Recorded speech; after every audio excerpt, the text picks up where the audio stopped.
Doctor, ಇದು ಹೇಗೆ ಸಾಧ್ಯ? ನನ್ನ ಮಗುವಿಗೆ ಈಗ 10 ತಿಂಗಳಾಗಿದೆ, ಆದರೆ ಇನ್ನೂ ಹೆರಿಗೆಯಾಗುತ್ತಿಲ್ಲ. ಅರೆ, ನಿಮಗೆ ತಪ್ಪು ತಿಳುವಳಿಕೆಯಾಗುತ್ತಿದೆ. ಹಾಗೆ ಆಗಲು ಸಾಧ್ಯವೇ ಇಲ್ಲ. ನೀವು ತಿಂಗಳುಗಳನ್ನು ಎಣಿಸುವುದರಲ್ಲಿ ತಪ್ಪು ಮಾಡಿರಬಹುದು.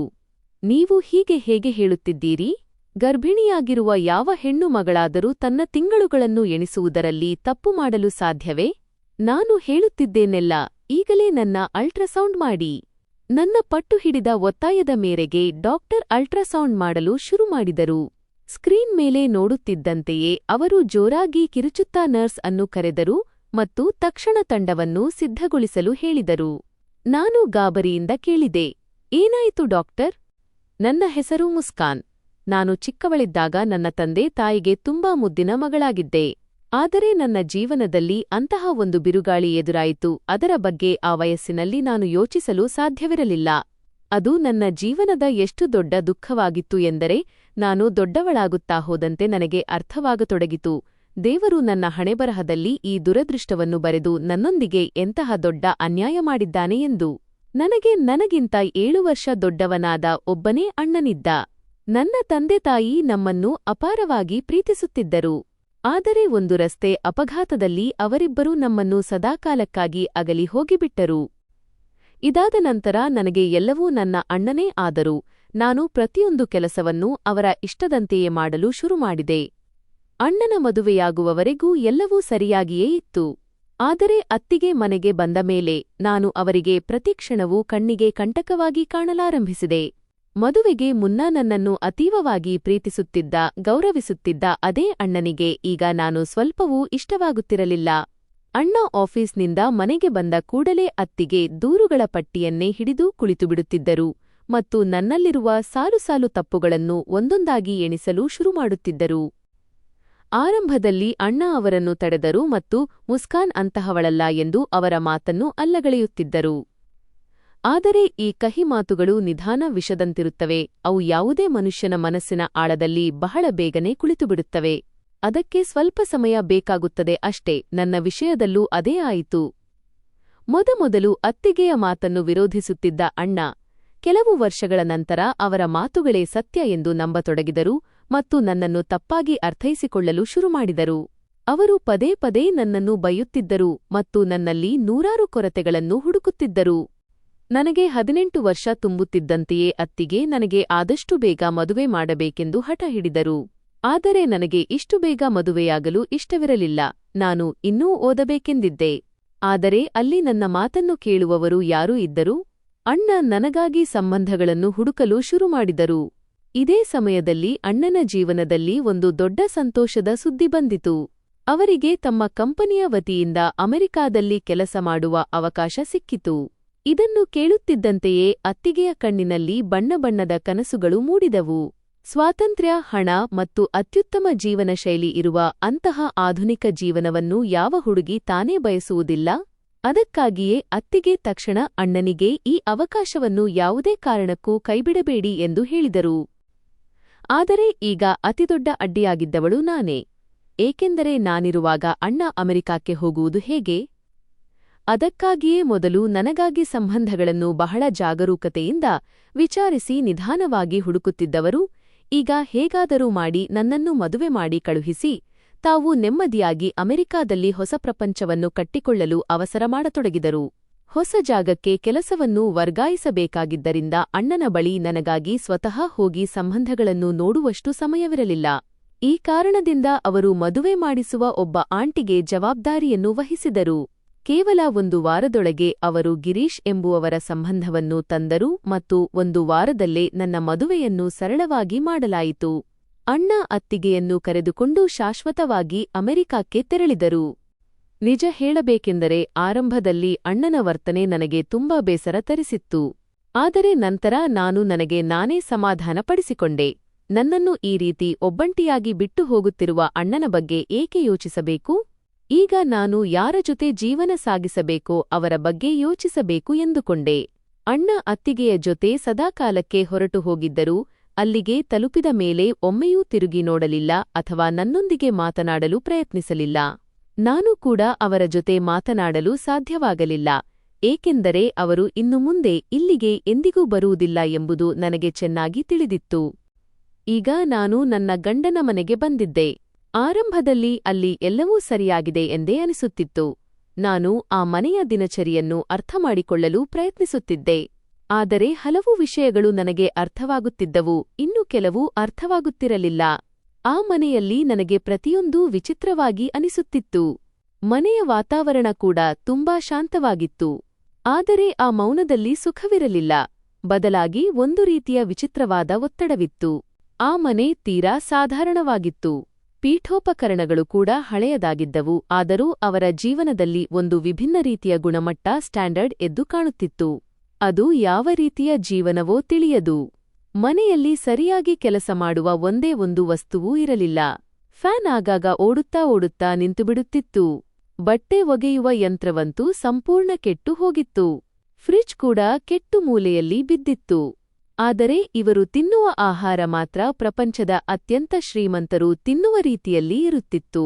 ಬಟ್ಟೆಗಳನ್ನು ಕೂಡ ಇವರು ಬಹಳ ಒಳ್ಳೆಯ ಮತ್ತು ಬ್ರ್ಯಾಂಡೆಡ್ ಬಟ್ಟೆಗಳನ್ನೇ ಧರಿಸುತ್ತಿದ್ದರು. ಆದರೆ ಮನೆಯ ಯಾವುದೇ ವಸ್ತುವಿನ ಕಡೆಗೆ ಇವರ ಗಮನವೇ ಇರುತ್ತಿರಲಿಲ್ಲ. ಕೇವಲ ತಮ್ಮ ವೈಯಕ್ತಿಕ ವಸ್ತುಗಳ ಮೇಲೆ ಮಾತ್ರ ಗಮನ ಹರಿಸುತ್ತಿದ್ದರು.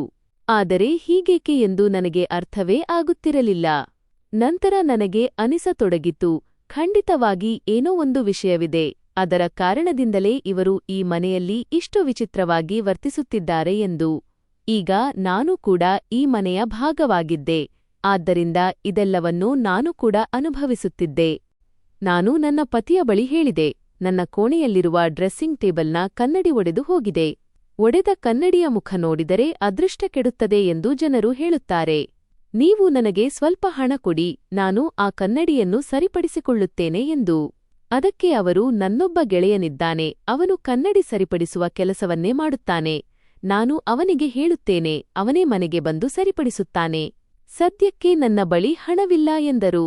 ಆದರೆ ಇದೇ ಸಮಯದಲ್ಲಿ ಮತ್ತೊಂದು ದಿನ ನಾನು ಅವರಿಗೆ ನನಗೆ ಪಿಜ್ಜಾ ತಿನ್ನಬೇಕೆನಿಸುತ್ತಿದೆ ಎಂದಾಗ ಅವರು ನನಗಾಗಿ ಒಂದು ಮಾತ್ರವಲ್ಲದೆ 2-3 ಬೆಲೆಬಾಳುವ ಪಿಜ್ಜಾಗಳನ್ನು ಆರ್ಡರ್ ಮಾಡಿದ್ದರು.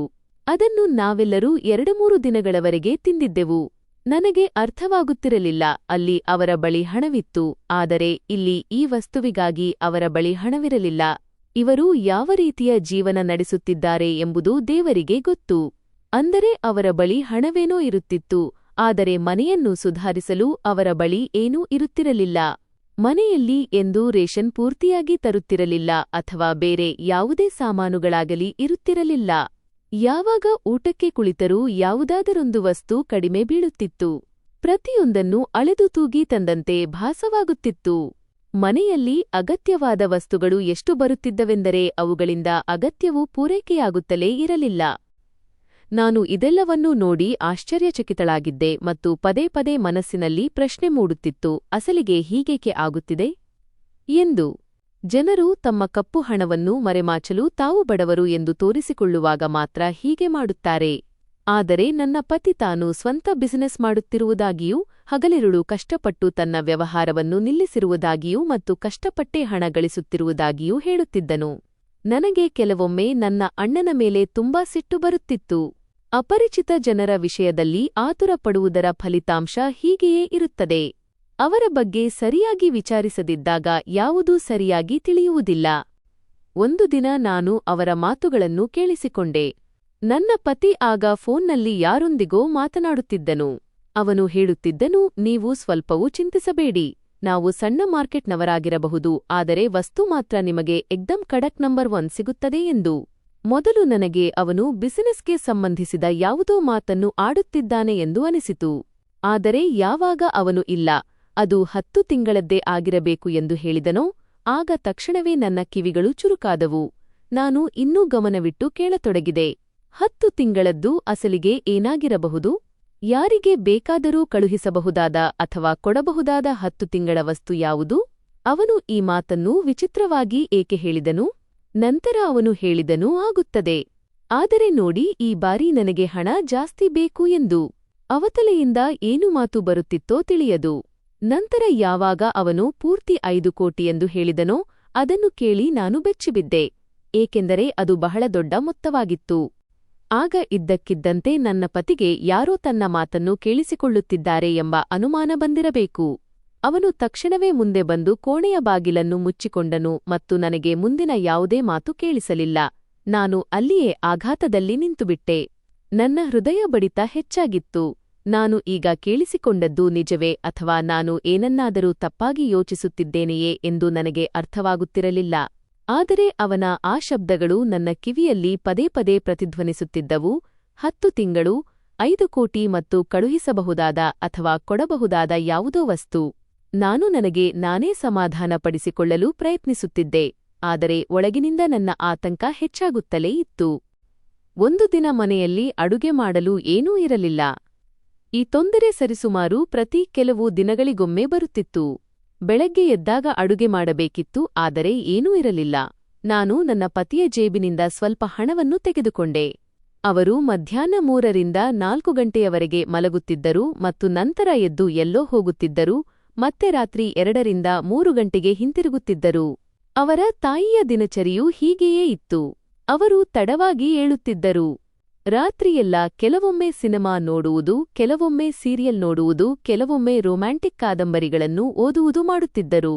ಈ ವಯಸ್ಸಿನಲ್ಲಿ ಅವರು ಇದೆಲ್ಲವನ್ನೂ ಏಕೆ ಮಾಡುತ್ತಿದ್ದರು ಎಂಬುದು ನನಗೆ ತಿಳಿಯದು. ನಾನು ಆ ಹಣವನ್ನು ತೆಗೆದುಕೊಂಡು ದಿನಸಿ ಅಂಗಡಿಗೆ ಹೊರಟೆ. ಅಂದು ಬೆಳಗ್ಗೆಯಿಂದಲೇ ಸೂರ್ಯನ ಶಾಖ ಬಹಳ ಹೆಚ್ಚಾಗಿತ್ತು ಮತ್ತು ದಾರಿಯಲ್ಲಿ ಧೂಳು ಕೂಡ ಹಾರುತ್ತಿತ್ತು. ನಾನು ಮೆಲ್ಲನೆ ನಡೆಯುತ್ತಾ ಅಂಗಡಿಗೆ ತಲುಪಿದಾಗ ಅಲ್ಲಿ ಮೊದಲೇ 2 ಮಹಿಳೆಯರು ನಿಂತಿದ್ದರು. ಅವರು ಜೋರಾದ ಧ್ವನಿಯಲ್ಲಿ ಮಾತನಾಡುತ್ತಿದ್ದರು ಮತ್ತು ಅಂಗಡಿಯವನು ಎಲ್ಲಾ ಸಾಮಾನುಗಳನ್ನು ಜೋಡಿಸುತ್ತಿದ್ದನು. ನಾನು ಸುಮ್ಮನೆ ಹೋಗಿ ಅಲ್ಲಿ ನಿಂತುಕೊಂಡೆ ಮತ್ತು ನನ್ನ ಸರದಿಗಾಗಿ ಕಾಯತೊಡಗಿದೆ. ಆ 2 ಮಹಿಳೆಯರು ನನ್ನನ್ನು ನೋಡಲಾರಂಭಿಸಿದರು. ನಂತರ ಅವರಲ್ಲಿ ಒಬ್ಬರು ಇದ್ದಕ್ಕಿದ್ದಂತೆ ನನ್ನನ್ನು ಕೇಳಿದರು, ನೀನು ಗಿರೀಶ್ ಪತ್ನಿ ತಾನೇ ಎಂದು. ನಾನು ಹೌದು ಎನ್ನುವಂತೆ ಒಬ್ಬ ಹೊಸ ಸೊಸೆ ಎಲ್ಲರ ಜೊತೆ ಮೆಲ್ಲನೆ ಮಾತನಾಡುವ ಹಾಗೆ ಬಹಳ ಪ್ರೀತಿ ಮತ್ತು ಗೌರವದಿಂದ ತಲೆದೂಗಿದೆ. ಆದರೆ ಆ ಮಹಿಳೆ ನನ್ನನ್ನು ಮೇಲಿಂದ ಕೆಳಗಿನವರೆಗೂ ದಿಟ್ಟಿಸಿ ನೋಡತೊಡಗಿದರು ಮತ್ತು ಅವರ ಧಾಟಿಯಲ್ಲಿ ಏಕಾಏಕಿ ಕಠಿಣತೆ ಕಂಡುಬಂದಿತು. ಅವರು ಹೇಳಲಾರಂಭಿಸಿದರು, ಹಾಗಿದ್ದರೆ ನೀನು ಕೂಡ ಅವರಂತೆಯೇ ಬಹಳ ಮರ್ಯಾದೆ ಇಲ್ಲದವಳೇ ಆಗಿರುತ್ತೀಯಾ ಎಂದು. ನಾನು ಆಶ್ಚರ್ಯಚಕಿತಳಾದೆ. ನಾನು ಕೇಳಿದೆ, ನಿಮ್ಮ ಮಾತಿನ ಅರ್ಥವೇನು? ನಾನು ನಿಮ್ಮ ಜೊತೆ ಈಗ ತಾನೇ ಮಾತನಾಡುತ್ತಿದ್ದೇನೆ. ಅಷ್ಟಕ್ಕೂ ನೀವು ಅವರನ್ನು ಮರ್ಯಾದೆ ಇಲ್ಲದವರು ಎಂದು ಏಕೆ ಹೇಳುತ್ತಿದ್ದೀರಿ? ಆ ಮಹಿಳೆ ಇನ್ನೂ ಜೋರಾದ ಧ್ವನಿಯಲ್ಲಿ ಕಿರುಚುತ್ತಾ ಹೇಳಿದಳು, ಅವರು ನಿಜಕ್ಕೂ ಮರ್ಯಾದೆಯಿಲ್ಲದವರೇ. ಆ ತಾಯಿ ಮತ್ತು ಮಗ ಇಡೀ ಗಲ್ಲಿಯಲ್ಲೇ ಅತಿ ದೊಡ್ಡ ನಾಲಾಯಕ್ ಮನುಷ್ಯರು ಮತ್ತು ಎಲ್ಲರ ಜೊತೆಯೂ ಸದಾ ಜಗಳವಾಡುತ್ತಿರುತ್ತಾರೆ. ಯಾವ ಹುಚ್ಚು ಮನುಷ್ಯ ಇವರಿಗೆ ತನ್ನ ಮಗಳನ್ನು ಕೊಟ್ಟನೋ ತಿಳಿಯದು. ಆ ಮಹಿಳೆ ನನ್ನ ಮನೆಯವರ ವಿರುದ್ಧ ಮಾತನಾಡಲು ಶುರು ಮಾಡಿದಾಗ ನಾನು ಹೇಳಿದೆ, ಆಂಟಿ, ಈ ರೀತಿ ರಸ್ತೆಯಲ್ಲಿ ನಿಂತುಕೊಂಡು ನೀವು ಇಂತಹ ಮಾತುಗಳನ್ನು ಆಡಬಾರದು.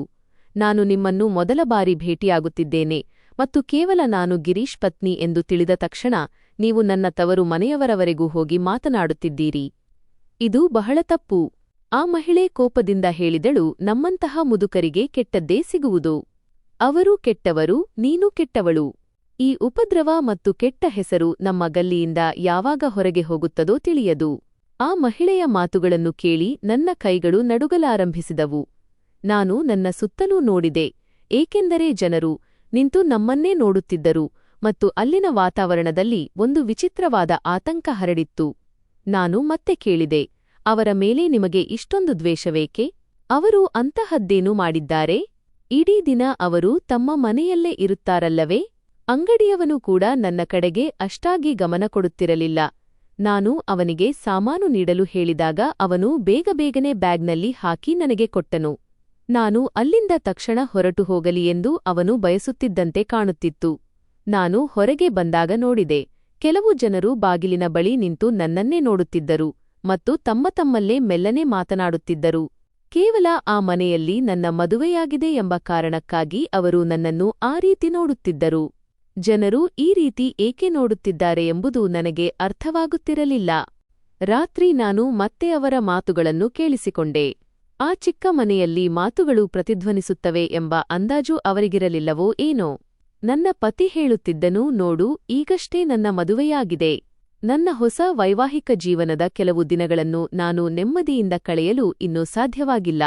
ಇನ್ನೊಂದು ಕಡೆ ನನ್ನ ಅತ್ತೆ ಹೇಳುತ್ತಿದ್ದರೂ, ಇದೇನು ಮಾತು? ನಿನಗೆ ಎಷ್ಟು ಸಿಗುತ್ತದೆ ಎಂಬುದನ್ನು ಒಮ್ಮೆ ಯೋಚಿಸು. ಅಸಲಿಗೆ ಅವರ ಮಾತಿನ ವಿಷಯವೇನು ಮತ್ತು ಅದರಲ್ಲಿ ನನ್ನ ಪ್ರಸ್ತಾಪವೇಕೆ ಇತ್ತು ಎಂಬುದು ನನಗೆ ತಿಳಿಯುತ್ತಿರಲಿಲ್ಲ. ನಾನು ನನ್ನ ಕೋಣೆಯಲ್ಲಿ ಸುಮ್ಮನೆ ಕುಳಿತು ಗೋಡೆಗೆ ಕಿವಿಗೊಟ್ಟು ಕೇಳುತ್ತಿದ್ದೆ. ಮನೆಯ ಒಳಗಿನ ಪ್ರತಿಯೊಂದು ಸಣ್ಣ ಸದ್ದು ಸ್ಪಷ್ಟವಾಗಿ ಕೇಳಿಸುತ್ತಿತ್ತು.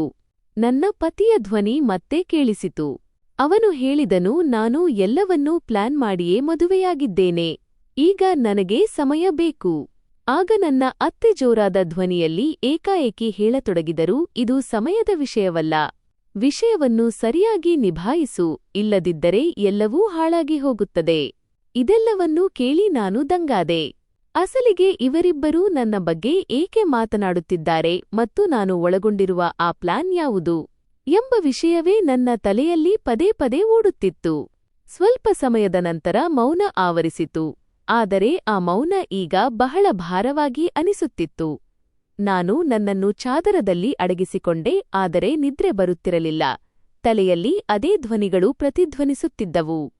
ನಂತರ ನಾನು ಹೀಗೂ ಯೋಚಿಸತೊಡಗಿದೆ, ಅಸಲಿಗೆ ನಾನು ಇವರ ಮಾತುಗಳನ್ನು ಏಕೆ ಕೇಳಿಸಿಕೊಳ್ಳುತ್ತಿದ್ದೇನೆ?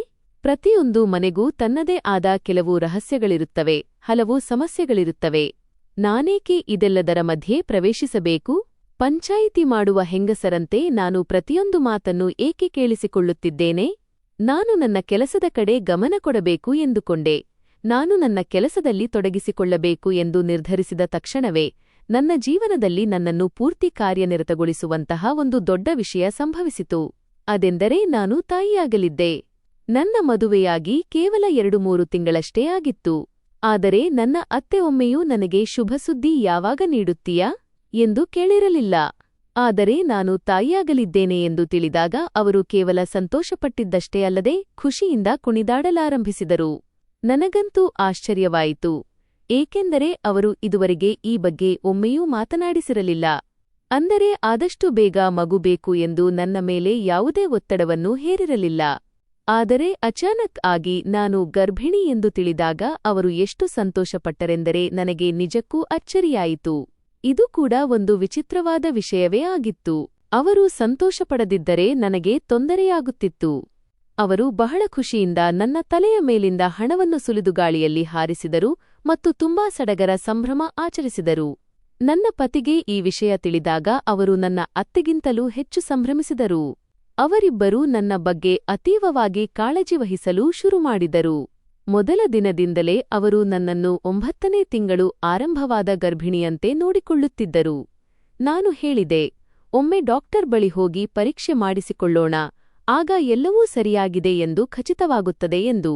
ಅದಕ್ಕೆ ಅವರು, ಖಚಿತಪಡಿಸಿಕೊಳ್ಳುವುದು ಏನಿದೆ ಎಂದರು. ನನ್ನ ಅತ್ತೆ ಹೇಳಿದರು, ಮಗು ಹುಟ್ಟುವ ಸಮಯ ಬಂದಾಗ ಹೇಗೆನಿಸುತ್ತದೆ ಎಂಬುದು ನನಗೂ ಚೆನ್ನಾಗಿ ಗೊತ್ತು. ಇದರಲ್ಲಿ ಡಾಕ್ಟರ್ ಬಳಿ ಹೋಗುವ ಅಗತ್ಯವೇನಿಲ್ಲ. ಡಾಕ್ಟರುಗಳು ಸುಮ್ಮನೆ ಏನೇನೋ ಮಾತ್ರೆಗಳನ್ನು ಕೊಡುತ್ತಾರೆ ಮತ್ತು ಅಲ್ಟ್ರಾಸೌಂಡ್ನ ಕಿರಣಗಳು ಮಗುವಿನ ಮೇಲೆ ಬೀಳಬಾರದು, ಅದು ಮಗುವಿನ ಆರೋಗ್ಯಕ್ಕೆ ತುಂಬಾ ಕೆಟ್ಟದ್ದು. ಒಂದು ವೇಳೆ ಏನಾದರೂ ತೊಂದರೆ ಅಥವಾ ಸಮಸ್ಯೆ ಕಂಡುಬಂದರೆ ಆಗ ನೋಡೋಣ, ನಾವೇ ನಿನ್ನನ್ನು ಕರೆದುಕೊಂಡು ಹೋಗುತ್ತೇವೆ.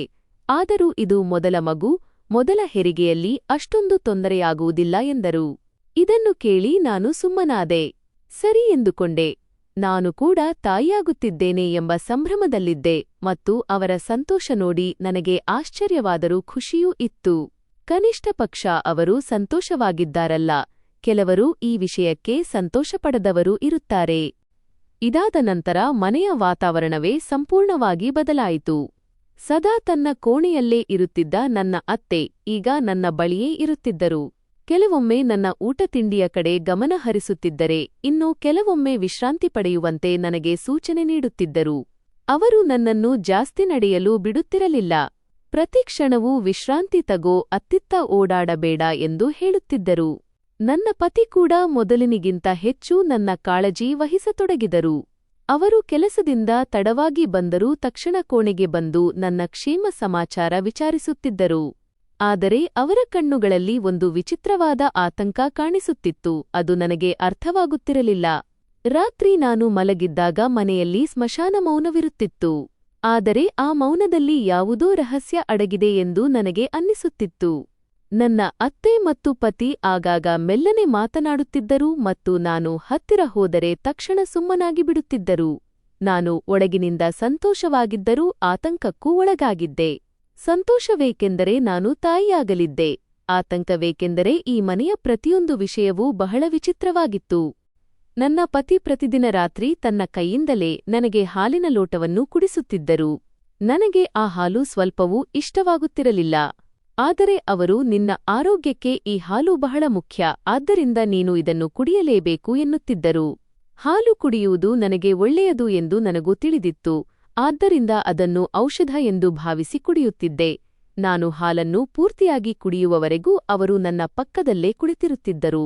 ನನ್ನ ಪತಿ ನನ್ನ ಮೇಲೆ ಇಷ್ಟೊಂದು ಕಾಳಜಿ ತೋರುತ್ತಿರುವುದು ನನಗೆ ತುಂಬಾ ಖುಷಿ ಕೊಡುತ್ತಿತ್ತು. ಹೀಗೆ ಸಮಯ ಕಳೆಯುತ್ತಾ ಹೋಯಿತು. ಹೆಣ್ಣು ಮಕ್ಕಳು ಗರ್ಭಿಣಿಯಾಗಿದ್ದಾಗ ಕೆಲವು ಲಸಿಕೆಗಳನ್ನು ಹಾಕಿಸಿಕೊಳ್ಳಬೇಕು ಮತ್ತು ಕೆಲವು ಪರೀಕ್ಷೆಗಳು ನಡೆಯುತ್ತವೆ ಎಂದು ನಾನು ಕೇಳಿದ್ದೆ. ಆದರೆ ಅವರು ಅಂತಹದ್ದೇನನ್ನೂ ಮಾಡಿಸಲಿಲ್ಲ. ಆದರೂ ನನ್ನ ಆರೋಗ್ಯ ಚೆನ್ನಾಗಿತ್ತು ಮತ್ತು ಎಲ್ಲವೂ ಸರಿಯಾಗಿಯೇ ನಡೆಯುತ್ತಿತ್ತು. ಗರ್ಭಾವಸ್ಥೆಯಲ್ಲಿ ಸಾಮಾನ್ಯವಾಗಿ ಕಂಡುಬರುವ ಸಣ್ಣಪುಟ್ಟ ತೊಂದರೆಗಳು ಮಾತ್ರ ನನಗಿದ್ದವು, ಆದರೆ ಅವೆಲ್ಲವೂ ಸಹಜವಾಗಿದ್ದವು. ನಾನು ಕೂಡ ಸಂತೋಷವಾಗಿದ್ದೆ. 8 ತಿಂಗಳುಗಳು ಬಹಳ ಚೆನ್ನಾಗಿಯೇ ಕಳೆದವು. 9ನೇ ತಿಂಗಳು ಪ್ರಾರಂಭವಾಯಿತು. ನಾನು ಒಂದು ದಿನ ಅತ್ತೆಯ ಬಳಿ ಹೇಳಿದೆ, 9ನೇ ತಿಂಗಳು ಶುರುವಾಗಿದೆ. ನಾನು ನನ್ನ ಬ್ಯಾಗ್ ಸಿದ್ಧಪಡಿಸಿಕೊಳ್ಳುತ್ತೇನೆ, ಏಕೆಂದರೆ ಯಾವ ಸಮಯದಲ್ಲಿ ಬೇಕಾದರೂ ಆಸ್ಪತ್ರೆಗೆ ಹೋಗಬೇಕಾಗಬಹುದು. ಬ್ಯಾಗ್ನಲ್ಲಿ ಎಲ್ಲಾ ಸಾಮಾನುಗಳಿದ್ದರೆ ಒಳ್ಳೆಯದು ಎಂದು ನನ್ನ ಅತ್ತೆ ಹೇಳಿದರು. ನಿನ್ನ ತಲೆ ಕೆಟ್ಟಿದೆಯೇ? 9ನೇ ತಿಂಗಳು ಹೇಗೆ ಶುರುವಾಗುತ್ತದೆ? ಈಗಿನ್ನೂ ಕೇವಲ 7 ತಿಂಗಳು ಮುಗಿದಿದೆ ಅಷ್ಟೇ. ಇದನ್ನು ಕೇಳಿ ನಾನು ದಂಗಾದೆ, ಏಕೆಂದರೆ ವಿಷಯ ಹಾಗಿರಲಿಲ್ಲ. ಅವರು ನನ್ನ ಮುಂದೆ ನಿಂತು ಈ ಮಾತನ್ನು ಎಷ್ಟು ದೃಢವಾಗಿ ಹೇಳುತ್ತಿದ್ದರೆಂದರೆ ನನಗೇನೂ ತಿಳಿಯದ ಅಜ್ಞಾನಿ ಎಂಬಂತೆ ಬಿಂಬಿಸುತ್ತಿದ್ದರು. ನಾನು ಹೇಳಿದೆ, ಇಲ್ಲ ಮಾಜಿ, 9ನೇ ತಿಂಗಳೇ ಶುರುವಾಗಿದೆ. ಅಷ್ಟೇ ಅಲ್ಲದೆ ಮೇಲೆ 15 ದಿನಗಳು ಕಳೆದಿವೆ. ನಿಮಗೆ ನೆನಪಿಲ್ಲವೇ? ನಾನು ನಿಮಗೆ ಯಾವಾಗ ಹೇಳಿದ್ದೆ ಮತ್ತು ಅದು ಯಾವ ತಿಂಗಳಾಗಿತ್ತು? ಈಗ ನೋಡಿ, ಇದು ಯಾವ ತಿಂಗಳು? ಲೆಕ್ಕಾಚಾರ ನೇರವಾಗಿಯೇ ಇದೆಯಲ್ಲ, ಇದು 9ನೇ ತಿಂಗಳೇ.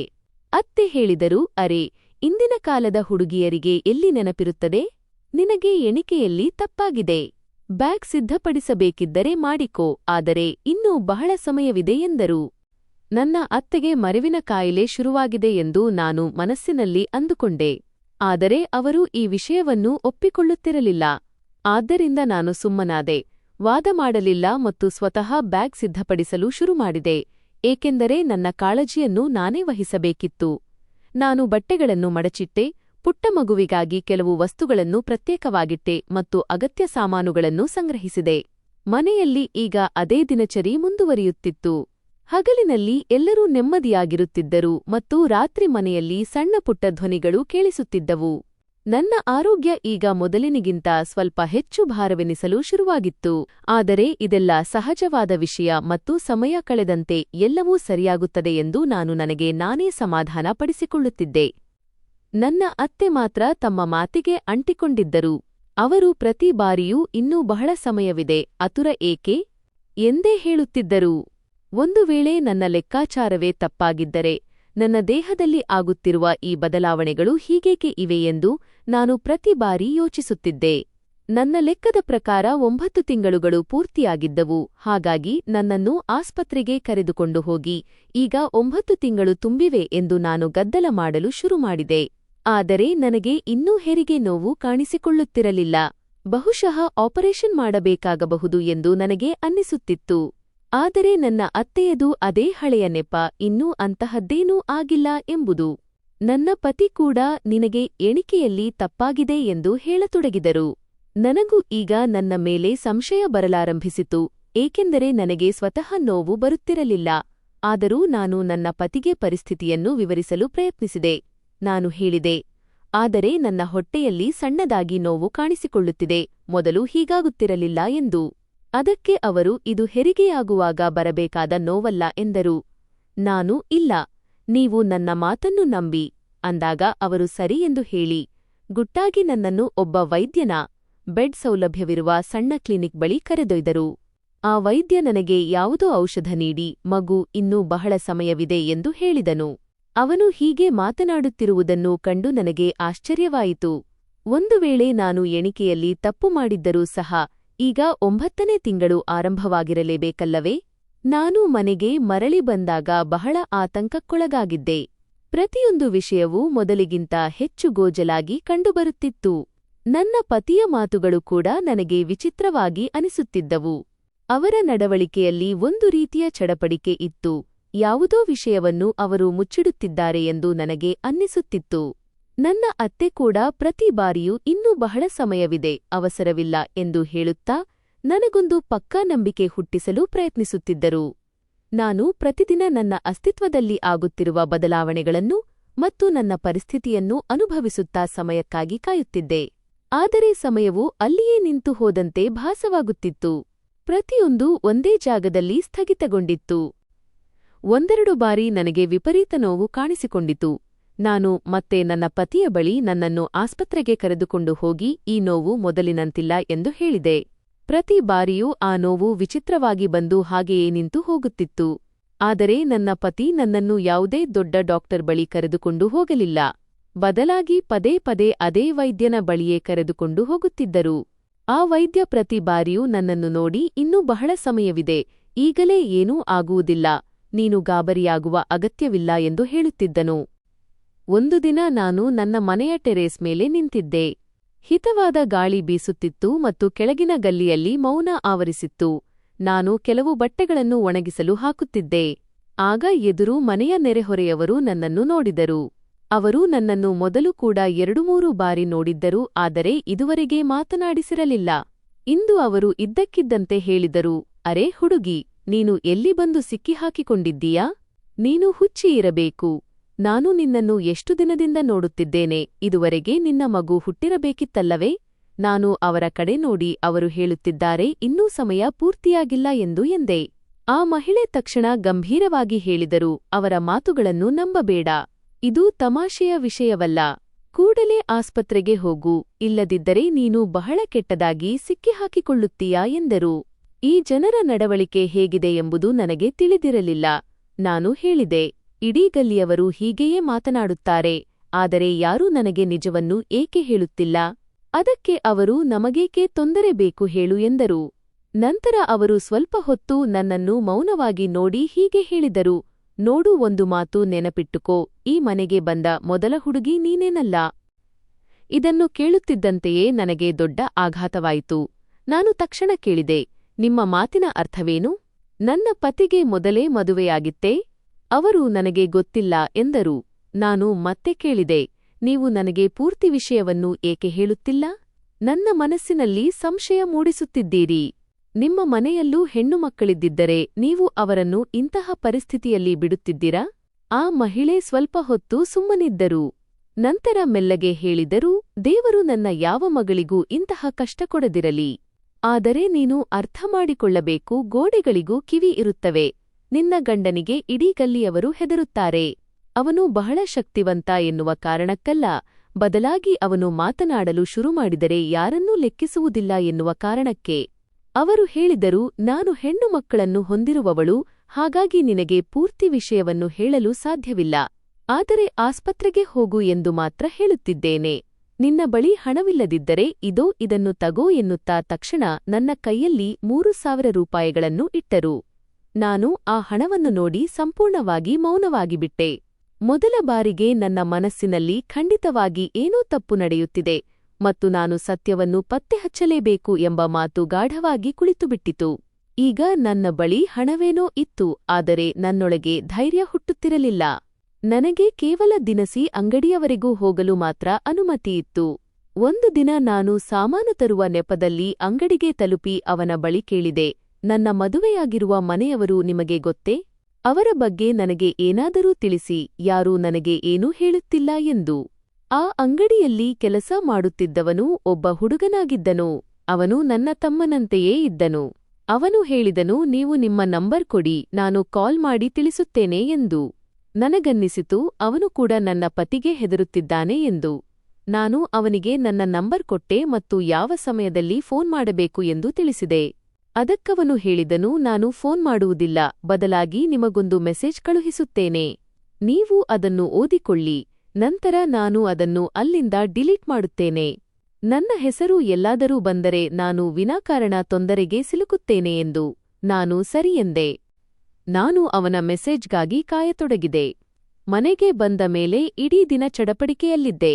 ಪ್ರತಿಯೊಂದು ಸಣ್ಣ ಸದ್ದಿಗೂ ಕಿವಿ ಚುರುಕಾಗುತ್ತಿತ್ತು. ಇಂದು ಏನಾದರೊಂದು ಸತ್ಯ ತಿಳಿಯುತ್ತದೆ ಎಂದು ಮನಸ್ಸು ಹೇಳುತ್ತಿತ್ತು. ಆದರೆ ಅದರ ಜೊತೆಗೆ ತಿಳಿಯಲಿರುವ ಸತ್ಯ ಎಂತಹುದೋ ಎಂಬ ಭಯವೂ ಇತ್ತು. ರಾತ್ರಿಯಾಗುತ್ತಿದ್ದಂತೆ ಮನೆಯಲ್ಲಿ ಮತ್ತೆ ಮೌನ ಆವರಿಸಿತು. ನಾನು ನನ್ನ ಕೋಣೆಗೆ ಹೋದೆ. ಪತಿ ಕೂಡ ಬಹಳ ಹೊತ್ತಿನಿಂದ ಮನೆಯಿಂದ ಹೊರಗಿದ್ದರು. ನಾನು ಕೋಣೆಯಲ್ಲಿ ಒಬ್ಬಳೇ ಕುಳಿತು ಪದೇ ಪದೇ ಫೋನ್ ನೋಡುತ್ತಿದ್ದೆ. ಅವನ ಮೆಸೇಜ್ ಯಾವಾಗ ಬರುತ್ತದೆ ಎಂದು ಕಾಯುತ್ತಿದ್ದೆ. ಸ್ವಲ್ಪ ಸಮಯದ ನಂತರ ನನ್ನ ಫೋನಿಗೆ ಮೆಸೇಜ್ ಬಂದಿತು. ಆ ಕ್ಷಣಕ್ಕಾಗಿ ನಾನು ಭಯಪಡುತ್ತಿದ್ದೆ ಮತ್ತು ಕಾಯುತ್ತಿದ್ದೆ ಕೂಡ. ನಾನು ಇಡೀ ಮೆಸೇಜ್ ಓದಿದಾಗ ನನ್ನ ಕೈಗಳು ನಡುಗಲಾರಂಭಿಸಿದವು. ಆ ಹುಡುಗ ಹೀಗೆ ಬರೆದಿದ್ದನು: ಇಂದಿಗೆ 2 ವರ್ಷಗಳ ಹಿಂದೆ ನಿಮ್ಮ ಪತಿ ಗಿರೀಶ್ ನಿಮ್ಮಂತೆಯೇ ಒಬ್ಬ ಹುಡುಗಿಯನ್ನು ಮದುವೆಯಾಗಿದ್ದರು. ಅವಳು ಕೂಡ ನಿಮ್ಮಂತೆಯೇ ಬಹಳ ಮುಗ್ಧ ಮತ್ತು ಸುಂದರಿಯಾಗಿದ್ದಳು. ಮದುವೆಯಾದ ಕೆಲವು ತಿಂಗಳುಗಳ ನಂತರ ಅವಳು ಕೂಡ ತಾಯಿಯಾಗಲಿದ್ದಳು. ಆ ಸಮಯದಲ್ಲಿ ಇವರ ಬಗ್ಗೆ ಯಾರಿಗೂ ಹೆಚ್ಚಿನ ಮಾಹಿತಿ ಇರಲಿಲ್ಲ. ಇವರು ಉಳಿದವರಂತೆ ಸಾಧಾರಣ ಜನರಂತೆ ಕಾಣುತ್ತಿದ್ದರು. ಆ ಹುಡುಗಿ ತಾಯಿಯಾಗುವ ಸಮಯ ಹತ್ತಿರ ಬಂದಿತ್ತು. ಆದರೆ ಒಂದು ದಿನ ಇವರ ಮನೆಗೆ ಪೊಲೀಸ್ ಮತ್ತು ಮೀಡಿಯಾದವರು ಬಂದರು. ತಿಳಿದು ಬಂದ ವಿಷಯವೇನೆಂದರೆ ಆ ಹುಡುಗಿಯ ಮಗು ಎಲ್ಲೋ ನಾಪತ್ತೆಯಾಗಿತ್ತು. ಮೀಡಿಯಾದವರು ಈ ಕೇಸನ್ನು ದೊಡ್ಡದು ಮಾಡಿದರು. ಆದರೆ ಇವರು ಕೂಡ ಉದ್ಧಟತನದಿಂದ ಉತ್ತರಿಸುತ್ತಾ, ಇದು ನಮ್ಮ ಮನೆಯ ವಿಷಯ, ಯಾರೂ ಮಧ್ಯೆ ಮಾತನಾಡುವ ಅಗತ್ಯವಿಲ್ಲ ಎಂದು ಹೇಳಿದ್ದರು. ಈಗ ನೀವು ಕೇಳಬಹುದು, ಆ ಮಗು ಎಲ್ಲಿ ಹೋಯಿತು ಎಂದು? ಬಹುಶಃ ವಿಷಯವೇನೆಂದರೆ, ಮಗು ಹುಟ್ಟಿದ ಕೂಡಲೇ ಇವರು ಅದನ್ನು ತೆಗೆದು ಯಾರಿಗೋ ಮಾರಿಬಿಟ್ಟಿದ್ದರು. ಏಕೆಂದರೆ ಮಗು ಮಾತ್ರ ನಾಪತ್ತೆಯಾಗಿತ್ತು. ಇಡೀ ಗಲ್ಲಿಯವರಿಗೆ ಇವರು ಇದನ್ನೇ ಹೇಳುತ್ತಿದ್ದರು. ಅಂದಿನಿಂದ ಇವರ ಮನೆ ಕುಖ್ಯಾತವಾಗಿದೆ. ಏಕೆಂದರೆ ಇವರ ಮನೆಗೆ ಮೀಡಿಯಾ ಮತ್ತು ಪೊಲೀಸರು ಬಂದಿದ್ದರು. ಇದಾದ ನಂತರ ಆ ಹುಡುಗಿಯ ಮನೆಯವರು ಕೂಡ ತುಂಬಾ ವಿಚಾರಿಸಿದರು. ಆಗ ಇವರು ಅವರ ಜೊತೆಗೂ ದೊಡ್ಡ ಜಗಳವಾಡಿದ್ದರು. ನಿಮ್ಮ ಪತಿ ಇದೇ ಕಾರಣಕ್ಕಾಗಿ 3 ತಿಂಗಳು ಜೈಲುವಾಸ ಕೂಡ ಅನುಭವಿಸಿ ಬಂದಿದ್ದಾರೆ. ಇದೇ ಕಾರಣಕ್ಕೆ ಈಗ ಇವರ ಜೊತೆ ಯಾರೂ ಯಾವುದೇ ಸಂಬಂಧ ಇಟ್ಟುಕೊಳ್ಳುವುದಿಲ್ಲ. ಈಗ ಎಲ್ಲರೂ ಆಶ್ಚರ್ಯಪಡುತ್ತಿರುವುದು ಏನೆಂದರೆ, 2 ವರ್ಷಗಳ ನಂತರ ಇವರಿಗೆ ಮತ್ತೆ ನಿಮ್ಮಂತಹ ಹುಡುಗಿ ಹೇಗೆ ಸಿಕ್ಕಳು ಎಂದು. ನಾನು ಆ ಮೆಸೇಜ್ ಪೂರ್ತಿಯಾಗಿ ಓದಿದಾಗ ನನ್ನ ಪ್ರಾಣವೇ ಹೋದಂತಾಯಿತು. ಕೈಕಾಲುಗಳು ತಣ್ಣಗಾದವು ಮತ್ತು ದೇಹ ನಿಶ್ಚಲವಾಯಿತು. ನಾನು ಸ್ವಲ್ಪ ಹೊತ್ತು ಸುಮ್ಮನೆ ಕುಳಿತು ತಲೆ ಹಿಡಿದುಕೊಂಡು ಗೋಡೆಯನ್ನೇ ನೋಡುತ್ತಾ ಕುಳಿತೆ. ನಾನು ಈಗ ಓದಿದ್ದು ನಿಜವೇ ಎಂದು ಅರ್ಥಮಾಡಿಕೊಳ್ಳಲು ಪ್ರಯತ್ನಿಸುತ್ತಿದ್ದೆ. ನನ್ನ ತಲೆಯಲ್ಲಿ ಅದೇ ಮಾತುಗಳು ಸುತ್ತುತ್ತಿದ್ದವು. ಪೊಲೀಸ್, ಮೀಡಿಯಾ, ಅಪಖ್ಯಾತಿ ಮತ್ತು ಯಾವ ಹುಡುಗಿಯ ಜೊತೆ ಇದೆಲ್ಲ ನಡೆಯಿತೋ ಅವಳು. ಇದೆಲ್ಲವೂ ಸುಳ್ಳಾಗಲಿ ಎಂದು ನಾನು ಬಯಸುತ್ತಿದ್ದೆ. ಆದರೆ ಮನಸ್ಸಿನ ಒಳಗಿನ ಭಯ ಮಾತ್ರ ಕಡಿಮೆಯಾಗುತ್ತಿರಲಿಲ್ಲ. ಫೋನ್ ಕೈಯಲ್ಲಿ ಹಿಡಿದು ಪದೇ ಪದೇ ಆ ಮೆಸೇಜ್ ಓದುತ್ತಿದ್ದೆ. ಪ್ರತಿ ಬಾರಿ ಓದಿದಾಗಲೂ ಮನಸ್ಸು ಇನ್ನೂ ಭಾರವಾಗುತ್ತಿತ್ತು. ಈಗ ನನಗೆ ಸ್ಪಷ್ಟವಾಗಿ ಕಾಣಿಸುತ್ತಿದ್ದ ವಿಷಯವೊಂದೇ: ನಾನು ನನ್ನ ಪತಿಯ ಜೊತೆ ಈ ಬಗ್ಗೆ ಮಾತನಾಡಬೇಕು ಎಂಬುದು. ಆದರೆ ನೇರವಾಗಿ ಪ್ರಶ್ನೆ ಕೇಳುವ ಧೈರ್ಯ ನನಗಿರಲಿಲ್ಲ. ಏಕೆಂದರೆ ಆ ಮನೆ ಮೊದಲೇ ನನಗೆ ವಿಚಿತ್ರವಾಗಿತ್ತು ಮತ್ತು ಈಗ ಈ ವಿಷಯ ನನ್ನ ಮನಸ್ಸಿನ ಮೇಲಿನ ಹೊರೆಯನ್ನು ಇನ್ನೂ ಹೆಚ್ಚಿಸಿತ್ತು. ಒಂದು ದಿನ ನನ್ನ ಪತಿ ಬಹಳ ಒಳ್ಳೆಯ ಮೂಡ್ನಲ್ಲಿದ್ದರು. ಅವರು ಮನೆಯಲ್ಲಿ ತುಂಬಾ ಹಾಸ್ಯ ಮಾಡುತ್ತಾ ಬಹಳ ಮೃದುವಾಗಿ ಮಾತನಾಡುತ್ತಿದ್ದರು. ನಾನು ನನ್ನ ಕೋಣೆಯಲ್ಲಿದ್ದೆ ಮತ್ತು ಕಿಚನ್ ಕೆಲಸದಲ್ಲಿ ತೊಡಗಿದ್ದೆ. ಇದೇ ಒಳ್ಳೆಯ ಸಮಯ ಎಂದುಕೊಂಡು ನಾನು ಪತಿಯ ಬಳಿ ಹರಟೆಯ ನಡುವೆಯೇ ಕೇಳಿದೆ, ನಿಮ್ಮ ಜೀವನಕ್ಕೆ ಬಂದ ಮೊದಲ ಹುಡುಗಿ ನಾನೇ ತಾನೇ ಎಂದು. ಅವರು ತಕ್ಷಣ ನನ್ನ ಕಡೆ ನೋಡಿ ಸ್ತಬ್ಧರಾದರೂ ನನ್ನ ಪ್ರಶ್ನೆ ಅವರಿಗೆ ಅಚ್ಚರಿ ಮೂಡಿಸಿದಂತೆ ಕಂಡಿತು. ನಂತರ ಮೆಲ್ಲಗೆ ನಕ್ಕು ಹೇಳಿದರು, ನಿನಗೇನಾದರೂ ಸಂಶಯವಿದೆಯೇ? ನೀನು ಮೊದಲಲ್ಲ ಎನ್ನಲು ನಿನಗೇನು ಅನಿಸುತ್ತದೆ ಎಂದು. ನಾನು ತಕ್ಷಣ ವಿಷಯ ಬದಲಿಸಿ ಹೇಳಿದೆ, ಇಲ್ಲ, ನಾನು ಸುಮ್ಮನೆ ಕೇಳಿದೆ ಅಷ್ಟೇ. ಹೆಣ್ಣು ಮಕ್ಕಳಿಗೆ ಇಂತಹ ಅನುಮಾನಗಳು ಸಹಜ ಅಲ್ವಾ? ಅವರು ಯಾವುದೇ ಸಂಶಯವಿಲ್ಲದೆ ಹೇಳಿದರು, ಹೌದು, ಹೆಣ್ಣು ಮಕ್ಕಳು ಹೀಗೆಯೇ ಇರುತ್ತಾರೆ. ನಂತರ ಅವರು ಬಹಳ ಪ್ರೀತಿಯಿಂದ ಹೇಳಿದರು, ಅರೆ, ನನ್ನ ಜೀವವೇ, ನನ್ನ ಜೀವನದಲ್ಲಿ ಬಂದ ಮೊದಲ ಮತ್ತು ಕೊನೆಯ ಹುಡುಗಿ ನೀನೇ. ಅವರು ಈ ಮಾತನ್ನು ಬಹಳ ಸರಳವಾಗಿ ಹೇಳುತ್ತಿದ್ದರು, ಅದರಲ್ಲಿ ಯೋಚಿಸುವಂತಹ ವಿಷಯವೇ ಇಲ್ಲವೇನೋ ಎಂಬಂತೆ. ಅವರ ಕಣ್ಣುಗಳಲ್ಲಿ ನೆಮ್ಮದಿ ಇತ್ತು ಮತ್ತು ಮುಖದಲ್ಲಿ ಸಾಧಾರಣವಾದ ನಗು ಇತ್ತು. ಆದರೆ ಅವರ ಮುಖ ನೋಡಿದ ಮೇಲೂ ನನ್ನ ಒಳಗಿನ ಆತಂಕ ದೂರವಾಗಲಿಲ್ಲ. ನಾನು ಕೂಡ ಮುಖದ ಮೇಲೆ ಒಂದು ಸಣ್ಣ ನಗು ತಂದುಕೊಂಡೆ, ಆದರೆ ಒಳಗಡೆ ಏನೋ ಭಾರವಾಗಿತ್ತು. ಮನಸ್ಸಿನ ಆಳದಲ್ಲಿ ಒಂದು ದೊಡ್ಡ ಮೊಳೆ ಚುಚ್ಚಿದಂತಾಗಿ ಅದು ಅಲುಗಾಡುತ್ತಿರಲಿಲ್ಲ. ನಾನು ನನ್ನ ದೃಷ್ಟಿಯನ್ನು ಕೆಳಗಿಳಿಸಿ ಸುಮ್ಮನಾದೆ. ನಾನು ಸಹಜವಾಗಿರಲು ಪ್ರಯತ್ನಿಸುತ್ತಿದ್ದೆ, ಆದರೆ ನನ್ನ ತಲೆಯಲ್ಲಿ ಮಾತ್ರ ಅದೇ ಹಳೆಯ ಮಾತುಗಳು ಗಿರಕಿ ಹೊಡೆಯುತ್ತಿದ್ದವು. ಆ ಹುಡುಗನ ಮೆಸೇಜ್ ಮತ್ತು ನೆರೆಹೊರೆಯವಳ ಮಾತುಗಳ ಬಗ್ಗೆ ನಾನು ಅದೇ ರಾತ್ರಿ ಯೋಚಿಸಿದೆ. ಮರುದಿನ ಬೆಳಿಗ್ಗೆ ನಾನು ಮತ್ತೆ ಅದೇ ದಿನಸಿ ಅಂಗಡಿಗೆ ಹೋಗಬೇಕೆಂದು ನಿರ್ಧರಿಸಿದೆ. ಆದ್ದರಿಂದ ನಾನು ಈ ಬಗ್ಗೆ ಯಾರೊಂದಿಗೂ ಏನನ್ನೂ ಹೇಳಲಿಲ್ಲ. ನಾನು ಮಾಡುತ್ತಿರುವ ಈ ವಿಷಯಗಳ ಬಗ್ಗೆ ಮನೆಯಲ್ಲಿ ಯಾರಿಗಾದರೂ ತಿಳಿದುಬಿಡುತ್ತದೋ ಎಂಬ ಭಯ ನನಗಿತ್ತು.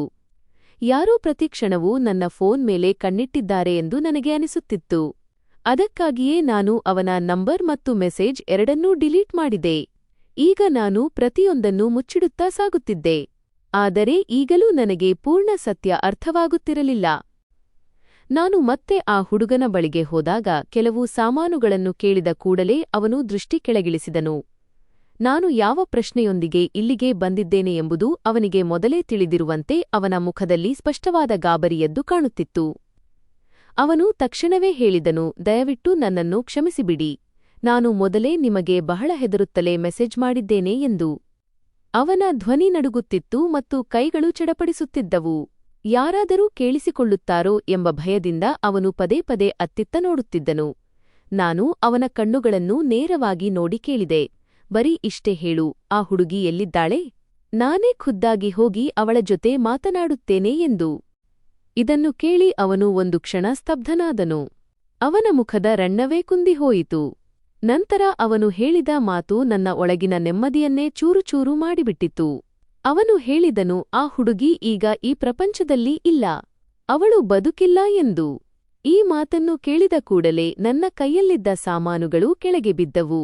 ಕಾಲುಗಳು ನಡುಗತೊಡಗಿದವು ಮತ್ತು ನಾನು ಅಲ್ಲಿಯೇ ಜಡವಾಗಿ ನಿಂತುಬಿಟ್ಟೆ. ನಾನು ಈಗ ಕೇಳಿದ್ದು ಏನಿದು ಎಂದು ನನಗೆ ಅರ್ಥವಾಗುತ್ತಿರಲಿಲ್ಲ.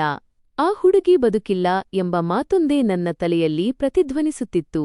ಹಾಗಿದ್ದರೆ ನನ್ನ ಜೊತೆ ಇದೆಲ್ಲ ಏನಾಗುತ್ತಿದೆ? ನಾನೇಕೆ ಇಲ್ಲಿ ನಿಂತು ಇದೆಲ್ಲವನ್ನೂ ಕೇಳಿಸಿಕೊಳ್ಳುತ್ತಿದ್ದೇನೆ? ನಾನು ಅಲ್ಲಿಂದ ಸರಿದು ಸ್ವಲ್ಪ ದೂರದಲ್ಲಿ ಗೋಡೆಗೆ ಒರಗಿ ನಿಂತುಕೊಂಡೆ. ನನ್ನ ಹೃದಯ ಬಡಿತ ವಿಪರೀತವಾಗಿತ್ತು ಮತ್ತು ಕಣ್ಣುಗಳ ಮುಂದೆ ಎಲ್ಲವೂ ಮಸುಕಾಗುತ್ತಿತ್ತು. ಈಗ ನನಗೆ ನಿಜವಾಗಿಯೂ ಭಯವಾಗತೊಡಗಿತು. ಅವಳಿಗೆ ಆದದ್ದೇ ನನಗೂ ಆಗಿಬಿಡುತ್ತದೆಯೇ ಎಂದು ನನಗೆ ಅನ್ನಿಸುತ್ತಿತ್ತು. ನಾನು ಪದೇ ಪದೇ ನನ್ನನ್ನು ಮುಟ್ಟಿಕೊಳ್ಳುತ್ತಿದ್ದೆ ಮತ್ತು ನನ್ನೊಳಗಿರುವ ಮಗುವಿನ ಬಗ್ಗೆ ಯೋಚಿಸುತ್ತಿದ್ದೆ. ಆದರೆ ಅದರ ಜೊತೆಗೆ ನನಗೆ ಇನ್ನೂ ಹೆರಿಗೆ ನೋವು ಏಕೆ ಬರುತ್ತಿಲ್ಲ ಎಂಬ ಭಯ ಹೆಚ್ಚಾಗುತ್ತಿತ್ತು. ಪ್ರತಿದಿನವೂ ನನ್ನ ಸಂಶಯವು ಆತಂಕವಾಗಿ ಬದಲಾಗುತ್ತಿತ್ತು ಮತ್ತು ನಾನು ಒಳಗಿನಿಂದ ಕುಸಿದು ಹೋಗುತ್ತಿದ್ದೆ. ಆದರೆ ಯಾರೊಂದಿಗೂ ಏನನ್ನೂ ಹೇಳುವ ಧೈರ್ಯ ನನಗಿರಲಿಲ್ಲ. ಕೊನೆಗೂ ನಾನೇ ಒಂದು ನಿರ್ಧಾರ ಮಾಡಿದೆ. ಇನ್ನು ಮುಂದೆ ನಾನು ಕಾಯುವುದಿಲ್ಲ. ಸತ್ಯವನ್ನು ತಿಳಿಯಲು ನಾನು ಇವರಿಗೆ ತಿಳಿಯದಂತೆ ಆಸ್ಪತ್ರೆಗೆ ಹೋಗಲೇಬೇಕು ಎಂದು ನಿರ್ಧರಿಸಿದೆ. ಆದರೆ ಮನೆಯಿಂದ ಹೊರಬರುವುದು ಅಷ್ಟು ಸುಲಭವಾಗಿರಲಿಲ್ಲ. ಆದ್ದರಿಂದ ನಾನು ಮತ್ತೊಮ್ಮೆ ದಿನಸಿ ಅಂಗಡಿಗೆ ಹೋಗುವ ನೆಪ ಮಾಡಿ ಹೊರಬಂದೆ ಮತ್ತು ನಿದ್ರೆ ಮಾತ್ರೆಗಳನ್ನು ತಂದು ಅಡುಗೆಯಲ್ಲಿ ಬೆರೆಸಿದೆ. ತಾಯಿ ಮತ್ತು ಮಗ ಇಬ್ಬರೂ ಮಧ್ಯಾಹ್ನದ ಊಟ ಮುಗಿಸಿ ನೆಮ್ಮದಿಯಿಂದ ಮಲಗಿದರೂ ಆ ಸಮಯದಲ್ಲಿ ನಾನು ಮನೆಯಿಂದ ಆಸ್ಪತ್ರೆಗೆ ಹೊರಟೆ. ನಾನು ತೆಗೆದುಕೊಳ್ಳುತ್ತಿರುವ ಈ ಹೆಜ್ಜೆಯ ಪರಿಣಾಮ ಕೆಟ್ಟದಾಗಿರಬಹುದು ಎಂಬುದು ನನಗೆ ಚೆನ್ನಾಗಿ ತಿಳಿದಿತ್ತು. ಆದರೆ ಈಗ ನಾನು ಮನೆಯಿಂದ ಹೊರಬಂದಿದ್ದೆ. ನಾನು ಆಸ್ಪತ್ರೆಗೆ ತಲುಪಿದಾಗ ಅಲ್ಲಿನ ವಾತಾವರಣವೇ ವಿಭಿನ್ನವಾಗಿತ್ತು. ಎಲ್ಲೆಡೆ ಓಡಾಟದ ಸದ್ದು. ನಾನು ನೇರವಾಗಿ ಒಪಿಟಿಗೆ ಹೋಗಿ ಡಾಕ್ಟರ್ ಮುಂದೆ ಕುಳಿತೆ. ನನ್ನ ಕೈಗಳು ಈಗಲೂ ನಡುಗುತ್ತಿದ್ದವು. ಆದರೂ ನಾನು ಧೈರ್ಯ ತಂದುಕೊಂಡು ಪ್ರತಿಯೊಂದು ವಿಷಯವನ್ನು ಸ್ಪಷ್ಟವಾಗಿ ವಿವರಿಸಿದೆ. ಡಾಕ್ಟರ್ ಮೊದಲು ನನ್ನ ಮಾತನ್ನು ಲಘುವಾಗಿ ತೆಗೆದುಕೊಂಡು ಸಾಧಾರಣವಾಗಿ ಹೇಳಿದರು, ನೋಡಿ ಮೇಡಂ, ನಿಮಗೆ ತಿಂಗಳುಗಳನ್ನು ಎಣಿಸುವುದರಲ್ಲಿ ತಪ್ಪಾಗಿರಬಹುದು. ಇಂದಿನ ದಿನಗಳಲ್ಲಿ ಹೀಗೆಲ್ಲ ಆಗುವುದು ಸಹಜ ಎಂದು. ನಾನು ಹೇಳಿದೆ, ಇಲ್ಲ ಡಾಕ್ಟರ್, ದಯವಿಟ್ಟು ಒಮ್ಮೆ ಅಲ್ಟ್ರಾಸೌಂಡ್ ಮಾಡಿ. ಇದುವರೆಗೆ ನನ್ನದು ಒಮ್ಮೆಯೂ ಅಲ್ಟ್ರಾಸೌಂಡ್ ಆಗಿಲ್ಲ. ಅವರು ನನ್ನನ್ನು ತದೇಕಚಿತ್ತದಿಂದ ನೋಡಿ, ಸರಿ ಹಾಗಿದ್ದರೆ ಮಾಡೋಣ ಬನ್ನಿ ಎಂದರು. ನನಗೆ ಒಳಗಿನಿಂದ ಒಂದು ವಿಚಿತ್ರವಾದ ಸಮಾಧಾನವಾಯಿತು, ಆದರೆ ಭಯವೂ ಇತ್ತು. ನಾನು ಬೆಡ್ ಮೇಲೆ ಮಲಗಿದ್ದೆ. ಕೋಣೆಯಲ್ಲಿ ಸಣ್ಣ ಚಳಿಯಿತ್ತು ಮತ್ತು ಮೆಷಿನ್ನ ಸದ್ದು ಕೇಳಿಸುತ್ತಿತ್ತು. ಡಾಕ್ಟರ್ ಅಲ್ಟ್ರಾಸೌಂಡ್ ಶುರು ಮಾಡಿದ ಕೂಡಲೇ ಸ್ವಲ್ಪ ಹೊತ್ತು ಮೌನವಾದರು. ನಂತರ ಇದ್ದಕ್ಕಿದ್ದಂತೆ ಅವರ ಮುಖದ ಬಣ್ಣ ಬದಲಾಯಿತು. ಮರುಕ್ಷಣವೇ ಅವರು ಜೋರಾಗಿ ಧ್ವನಿ ನೀಡಿ ನರ್ಸ್ಗಳನ್ನು ಕರೆಯಲಾರಂಭಿಸಿದರು. ಓಟಿ ಸಿದ್ಧಪಡಿಸಿ, ಬೇಗ ಮಾಡಿ, ಮೊಬಿಲೈಸ್ ಮಾಡಿ. ಇವರಿಗೆ ನಾವು ಈಗಲೇ ಸಿ-ಸೆಕ್ಷನ್ ಮಾಡಬೇಕು. ಇವರನ್ನು ಎಮರ್ಜೆನ್ಸಿಗೆ ಕರೆದೊಯ್ಯಬೇಕು. ನನಗೆ ಇಡೀ ತಂಡ ಬೇಕು, ಬೇಗ ಮಾಡಿ ಎಂದು ಕಿರುಚಿದರು. ಕೋಣೆಯಲ್ಲಿ ಅಚಾನಕ್ ಆಗಿ ಓಡಾಟ ಶುರುವಾಯಿತು.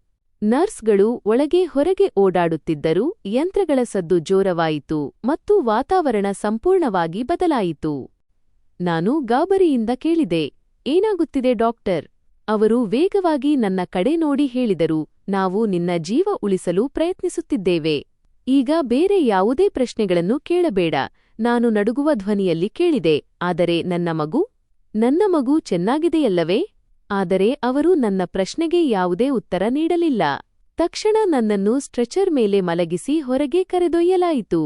ಆಸ್ಪತ್ರೆಯ ದೀಪಗಳು ವೇಗವಾಗಿ ಕಣ್ಣ ಮುಂದೆ ಹಾದು ಹೋಗುತ್ತಿದ್ದವು ಮತ್ತು ಈಗ ಯಾವುದೋ ಒಂದು ದೊಡ್ಡ ವಿಷಯ ಸಂಭವಿಸಲಿದೆ ಹಾಗೂ ನಾನು ಈ ಕ್ಷಣವನ್ನು ತಡೆಯಲು ಸಾಧ್ಯವಿಲ್ಲ ಎಂಬುದು ಮಾತ್ರ ನನಗೆ ಅರ್ಥವಾಗುತ್ತಿತ್ತು. ನನ್ನ ಕಣ್ಣು ತೆರೆದಾಗ ಕೋಣೆಯಲ್ಲಿ ಮಂದವಾದ ಬೆಳಕಿತ್ತು ಮತ್ತು ಗಾಳಿಯಲ್ಲಿ ಆಸ್ಪತ್ರೆಯ ವಿವಿಧ ಔಷಧಿಗಳ ವಾಸನೆ ಹರಡಿತ್ತು. ನಾನು ನಿಧಾನವಾಗಿ ಕಣ್ಣುಗಳನ್ನು ತೆರೆದೆ ಮತ್ತು ನನ್ನನ್ನು ನಾನು ಸಾವರಿಸಿಕೊಳ್ಳಲು ಪ್ರಯತ್ನಿಸಿದೆ. ಮೊದಲು ನನ್ನ ದೃಷ್ಟಿ ಗೋಡೆಯ ಮೇಲಿದ್ದ ಗಡಿಯಾರದ ಮೇಲೆ ಬಿತ್ತು.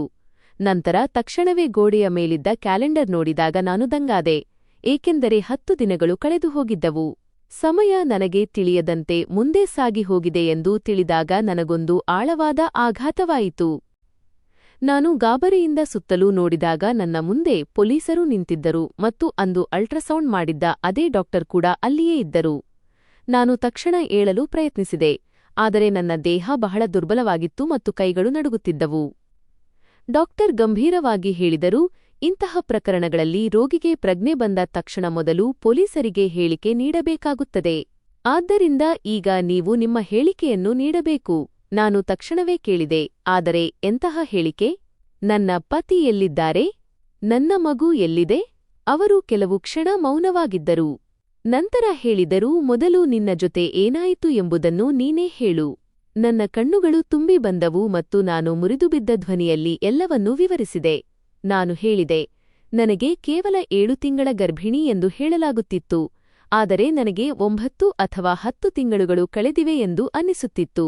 ನನ್ನನ್ನು ಯಾವುದೇ ಡಾಕ್ಟರ್ ಬಳಿ ಕರೆದೊಯ್ಯಲಿಲ್ಲ, ಕೇವಲ ಒಬ್ಬ ವೈದ್ಯನ ಬಳಿ ಕರೆದೊಯ್ಯುತ್ತಿದ್ದರು ಮತ್ತು ಮನೆಯಲ್ಲಿ ಪ್ರತಿಯೊಂದು ವಿಷಯವನ್ನು ಹಾರಿಕೆಯ ಉತ್ತರ ನೀಡಿ ಸಾಗಹಾಕುತ್ತಿದ್ದರು. ಪೊಲೀಸರು ಸುಮ್ಮನೆ ನನ್ನ ಮಾತುಗಳನ್ನು ಕೇಳಿಸಿಕೊಳ್ಳುತ್ತಿದ್ದರು ಮತ್ತು ಡಾಕ್ಟರ್ ಕೂಡ ಒಂದು ಕಡೆ ನಿಂತು ಪ್ರತಿಯೊಂದು ವಿಷಯವನ್ನು ಬರೆದುಕೊಳ್ಳುತ್ತಿದ್ದರು. ಅವರು ನನಗೆ ಪದೇ ಪದೇ ಪ್ರಶ್ನೆಗಳನ್ನು ಕೇಳಿದರು. ನನ್ನ ಪತಿಯ ಹೆಸರು, ಆ ಅಂಗಡಿಯ ಹುಡುಗ ಯಾರು ಮತ್ತು ಎಲ್ಲಿದ್ದಾನೆ ಎಂದು ಕೇಳಿದರು. ನನ್ನ ಅತ್ತೆಯ ಬಗ್ಗೆ ಮತ್ತು ಮನೆಯ ವಾತಾವರಣದ ಬಗ್ಗೆ ತಿಳಿಯಲು ಪ್ರಯತ್ನಿಸಿದರು. ನಾನು ಪ್ರತಿಯೊಂದು ಪ್ರಶ್ನೆಗೂ ಉತ್ತರಿಸುತ್ತಿದ್ದೆ ಮತ್ತು ನನ್ನ ಕೈಗಳು ನಡುಗುತ್ತಿದ್ದವು. ನಂತರ ಅವರು ಎಲ್ಲವನ್ನೂ ಬರೆದುಕೊಂಡರು. ಕೆಲವು ಕಾಗದಗಳ ಮೇಲೆ ನನ್ನ ಮುಂದೆಯೇ ಹೇಳಿಕೆಯನ್ನು ಬರೆಯಲಾಯಿತು ಮತ್ತು ಕೆಲವು ವಿಷಯಗಳನ್ನು ಕೈಯಿಂದ ನೋಟ್ ಮಾಡಿಕೊಳ್ಳಲಾಯಿತು. ಕೊನೆಯಲ್ಲಿ ಅವರು ಮೌನವಾಗಿ ಕೋಣೆಯಿಂದ ಹೊರಬಂದರು. ನಾನು ಅವರ ಹಿಂದೆ ಧ್ವನಿ ನೀಡಿ ಕೇಳಿದೆ, ಅಸಲಿಗೆ ಇದೆಲ್ಲ ಏನಾಗುತ್ತಿದೆ ಎಂದು. ಪೊಲೀಸರಲ್ಲಿ ಒಬ್ಬರು ತಿರುಗಿ ನೋಡಿ, ನಿಮಗೆ ಡಾಕ್ಟರ್ ಮೇಡಂ ವಿವರಿಸುತ್ತಾರೆ ಎಂದು ಹೇಳಿ ಹೊರಟು ಹೋದರು. ಕೋಣೆಯಲ್ಲಿ ಸ್ಮಶಾನ ಮೌನ ಆವರಿಸಿತು ಮತ್ತು ನಾನು ಕೇವಲ ಡಾಕ್ಟರ್ ಕಡೆಗೆ ನೋಡುತ್ತಾ ಉಳಿದೆ. ಆ ಡಾಕ್ಟರ್ ನನ್ನ ಮುಂದೆ ನಿಂತಿದ್ದರು. ಅವರ ಮುಖ ಬಹಳ ಗಂಭೀರವಾಗಿತ್ತು. ಅವರ ಕಣ್ಣುಗಳಲ್ಲಿ ವಿಚಿತ್ರವಾದ ಕಠಿಣತೆಯ ಜೊತೆಗೆ ಸ್ವಲ್ಪ ಅನುಕಂಪವೂ ಇತ್ತು. ನಾನು ನಡುಗುವ ಧ್ವನಿಯಲ್ಲಿ ಹೇಳಿದೆ, ದಯವಿಟ್ಟು ನನಗೆ ತಿಳಿಸಿ ಏನಾಗಿದೆ ಎಂದು.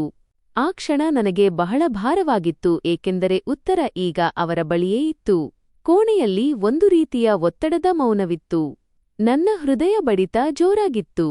ನಂತರ ಅವರು ಮೆಲ್ಲಗೆ ಹೇಳಿದರು, ನಿನ್ನ ಮಗು ಈಗ ಈ ಪ್ರಪಂಚದಲ್ಲಿ ಇಲ್ಲ. ನಾವು ಅದನ್ನು ಉಳಿಸಲು ಬಹಳ ಪ್ರಯತ್ನಿಸಿದೆವು. ಅದು ಸ್ವಲ್ಪ ಸಮಯದವರೆಗೆ ಬದುಕಿತ್ತು, ಆದರೆ ಅಷ್ಟರಲ್ಲೇ ಬಹಳ ತಡವಾಗಿ ಹೋಗಿತ್ತು. ಇದನ್ನು ಕೇಳಿದ ಕೂಡಲೇ ನನ್ನ ದೇಹದ ರಕ್ತ ಹೆಪ್ಪುಗಟ್ಟಿದಂತೆ ಅನಿಸಿತು. ಕಣ್ಣುಗಳ ಮುಂದೆ ಕತ್ತಲೆ ಆವರಿಸಿತು. ನಾನು ಕೆಳಗೆ ಬಿದ್ದುಬಿಡುತ್ತೇನೆ ಎಂದು ಅನ್ನಿಸಿತು. ನಾನು ಏನೂ ಮಾತನಾಡಲು ಸಾಧ್ಯವಾಗಲಿಲ್ಲ. ಕೇವಲ ನನ್ನ ತುಟಿಗಳು ನಡುಗುತ್ತಿದ್ದವು ಮತ್ತು ಕಣ್ಣುಗಳಿಂದ ನೀರು ಸುರಿಯುತ್ತಿತ್ತು. ಡಾಕ್ಟರ್ ಸ್ವಲ್ಪ ಹೊತ್ತು ನನ್ನನ್ನು ನೋಡುತ್ತಿದ್ದರು. ನಂತರ ಮುಂದೆ ಮಾತನಾಡಲು ಶುರುಮಾಡಿದರು. ಅವರ ಧಾಟಿ ಈಗ ಇನ್ನೂ ಭಾರವಾಗಿತ್ತು. ಅವರು ಹೇಳಿದರು, ನಿನ್ನ ಪತಿ ಮತ್ತು ನಿನ್ನ ಅತ್ತೆ ಇಬ್ಬರೂ ಪೊಲೀಸ್ ವಶದಲ್ಲಿದ್ದಾರೆ. ನಾನು ತಕ್ಷಣ ತಲೆ ಎತ್ತಿ ಅವರ ಕಡೆ ನೋಡಿದೆ. ನನ್ನ ಮೆದುಳಿಗೆ ಏನೂ ಅರ್ಥವಾಗುತ್ತಿರಲಿಲ್ಲ. ನಂತರ ಅವರು ಇನ್ನೊಂದು ಮಾತು ಹೇಳಿದರು, ಅದು ನನ್ನನ್ನು ಪೂರ್ತಿ ಕುಗ್ಗಿಸಿಬಿಟ್ಟಿತು. ಅವರು ಹೇಳಿದರು, ನಿನ್ನ ಪತಿ ನಿನಗೆ ವಿಚ್ಛೇದನ ನೀಡುವ ಬಗ್ಗೆಯೂ ಮಾತನಾಡುತ್ತಿದ್ದಾನೆ. ಇದನ್ನು ಕೇಳಿದಾಗ ನನ್ನ ಇಡೀ ಜಗತ್ತೇ ಚೂರುಚೂರಾದಂತೆ ಅನಿಸಿತು. ನಾನು ನಡುಗುವ ಧ್ವನಿಯಲ್ಲಿ ಕೇಳಿದೆ, ಇದು ಹೇಗೆ ಸಾಧ್ಯ? ಅವರು ನನ್ನ ಮಗುವಿನ ಜೊತೆ ಏನು ಮಾಡಿದರು? ಅಸಲಿಗೆ ಏನಾಗಿದೆ? ಡಾಕ್ಟರ್ ದೀರ್ಘವಾದ ಉಸಿರು ತೆಗೆದುಕೊಂಡು ನಿಧಾನವಾಗಿ ಎಲ್ಲವನ್ನೂ ವಿವರಿಸಲು ಶುರುಮಾಡಿದರು. ಅವರು ಪ್ರತಿಯೊಂದು ವಿಷಯವನ್ನೂ ಮೃದುವಾಗಿ ಆದರೆ ಸತ್ಯದೊಂದಿಗೆ ಹೇಳುತ್ತಿದ್ದರು ಮತ್ತು ಅವರ ಪ್ರತಿ ಶಬ್ದದೊಂದಿಗೆ ನಾನು ಒಳಗಿನಿಂದ ಒಡೆಯುತ್ತಿದ್ದೆ. ಕೋಣೆಯ ಗೋಡೆಗಳು ನನ್ನನ್ನು ನುಜ್ಜುಗುಜ್ಜು ಮಾಡುತ್ತಿವೆ ಎಂದು ಅನಿಸಿತು. ನನ್ನ ಜೀವನ ಇಷ್ಟೊಂದು ಭಯಾನಕವಾಗಿದ್ದು ಹೇಗೆ ಎಂದು ಯೋಚಿಸುತ್ತಿದ್ದೆ. ಮಗು ಇಲ್ಲ ಎಂಬ ಆಘಾತದಿಂದ ನಾನು ಇನ್ನೂ ಹೊರಬಂದಿರಲಿಲ್ಲ. ನನ್ನ ಕಣ್ಣುಗಳು ಪದೇ ಪದೇ ತುಂಬಿ ಬರುತ್ತಿದ್ದವು ಮತ್ತು ದೇಹ ಮರಗಟ್ಟಿತ್ತು. ನಂತರ ಡಾಕ್ಟರ್ ಸಾವರಿಸಿಕೊಂಡು ಹೇಳಿದರು, ನಿನ್ನ ಪತಿ ಮತ್ತು ನಿನ್ನ ಅತ್ತೆ ಯಾರೋ ಸಾಮಾನ್ಯ ಜನರಲ್ಲ. ಅವರು ಕಾನೂನುಬಾಹಿರ ಅಂತರರಾಷ್ಟ್ರೀಯ ಕೃತ್ಯಗಳಲ್ಲಿ ತೊಡಗಿರುವ ಒಂದು ಗ್ಯಾಂಗ್ನ ಭಾಗವಾಗಿದ್ದರು. ನಾನು ಅವರ ಕಡೆ ನೋಡಿದೆ. ನನ್ನ ಹೃದಯ ಇನ್ನೂ ವೇಗವಾಗಿ ಬಡಿಯತೊಡಗಿತು. ನನಗೇನೂ ಅರ್ಥವಾಗುತ್ತಿರಲಿಲ್ಲ. ಡಾಕ್ಟರ್ ಹೇಳಿದರು, ಈ ಜನರು ಒಂದು ವಿಚಿತ್ರವಾದ ಪ್ರಯೋಗಕ್ಕಾಗಿ ಎಕ್ಸ್ಪೆರಿಮೆಂಟ್ ಕೆಲಸ ಮಾಡುತ್ತಿದ್ದರು. ಅವರಿಗೆ ಗರ್ಭಧಾರಣೆಯ ಅವಧಿಯು ಸಾಮಾನ್ಯಕ್ಕಿಂತ ಹೆಚ್ಚು ಕಾಲ, ಅಂದರೆ ಸುಮಾರು 11 ತಿಂಗಳವರೆಗೆ ನಡೆಯುವಂತಹ ಮತ್ತು ಮಗು ಬದುಕಿರುವಂತಹ ಹೆಣ್ಣುಮಗಳು ಬೇಕಿತ್ತು. ನಾನು ನಡುಗುತ್ತಾ ಕೇಳಿದೆ, ಆದರೆ ಹಾಗೆ ಆಗಲು ಸಾಧ್ಯವೇ ಇಲ್ಲವಲ್ಲ? ಅದಕ್ಕೆ ಡಾಕ್ಟರ್ ಹೇಳಿದರು, ಸಾಮಾನ್ಯವಾಗಿ ಆಗುವುದಿಲ್ಲ. ಆದರೆ ಕೆಲವು ಜನರು ಇದನ್ನು ಬಲವಂತವಾಗಿ ಒಂದು ಪ್ರಯೋಗದಂತೆ ಮಾಡಲು ಪ್ರಯತ್ನಿಸುತ್ತಾರೆ. ನಂತರ ಅವರು ವಿವರಿಸಿದರು, ನಿನಗೆ ನೀಡಲಾಗುತ್ತಿದ್ದ ಔಷಧಗಳು ಸಾಮಾನ್ಯವಾದವುಗಳಲ್ಲ. ಅದು ಒಂದು ವಿಶೇಷ ರೀತಿಯ ಕೆಮಿಕಲ್ ಆಗಿತ್ತು. ಅದನ್ನು ನಿನ್ನ ಪತಿ ಪ್ರತಿದಿನ ರಾತ್ರಿ ಹಾಲಿನಲ್ಲಿ ಬೆರೆಸಿ ನಿನಗೆ ಕುಡಿಸುತ್ತಿದ್ದ. ಇದನ್ನು ಕೇಳಿದಾಗ ನನಗೆ ದೊಡ್ಡ ಆಘಾತವಾಯಿತು ಮತ್ತು ಅವನು ಪ್ರತಿದಿನ ರಾತ್ರಿ ನನಗೆ ಪ್ರತ್ಯೇಕವಾಗಿ ಹಾಲು ಕೊಡುತ್ತಿದ್ದ ವಿಷಯ ನೆನಪಿಗೆ ಬಂದಿತು. ಅವರು ನನ್ನ ಕಾಳಜಿ ಮಾಡುತ್ತಿದ್ದಾರೆಂದೇ ನಾನು ಭಾವಿಸಿದ್ದೆ. ನನ್ನ ಕೈಗಳು ನಡುಗಲಾರಂಭಿಸಿದವು. ಅವರು ಹೀಗೆ ಏಕೆ ಮಾಡುತ್ತಾರೆ ಎಂದು ನಾನು ಕೇಳಿದೆ. ಡಾಕ್ಟರ್ ಹೇಳಿದರು, ಅವರಿಗೆ ಸುಮಾರು 5 ಕೋಟಿ ರೂಪಾಯಿಗಳ ಒಂದು ದೊಡ್ಡ ಡೀಲ್ ಸಿಕ್ಕಿತ್ತು ಮತ್ತು ಅದರ ಉದ್ದೇಶ ಅಸಹಜ ಪರಿಸ್ಥಿತಿಯಲ್ಲಿ ಜನಿಸುವ ಮಗುವಿನ ಮೇಲೆ ನಿಗಾ ಇಡುವುದಾಗಿತ್ತು.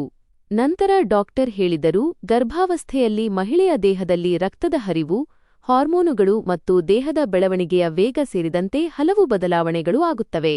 ಈ ಸಮಯದಲ್ಲಿ ದೇಹದಲ್ಲಿ ಒಂದು ವಿಶೇಷ ರೀತಿಯ ಪ್ರಕ್ರಿಯೆ ನಡೆಯುತ್ತದೆ ಎಂದು ಕೆಲವು ವಿಜ್ಞಾನಿಗಳು ನಂಬುತ್ತಾರೆ. ಅದನ್ನು ಅವರು ಸಿಪಿಎಚ್4 ಎಂದು ಕರೆಯುತ್ತಾರೆ. ನಾನು ಕೇಳಿದೆ, ಅದರ ಅರ್ಥವೇನು?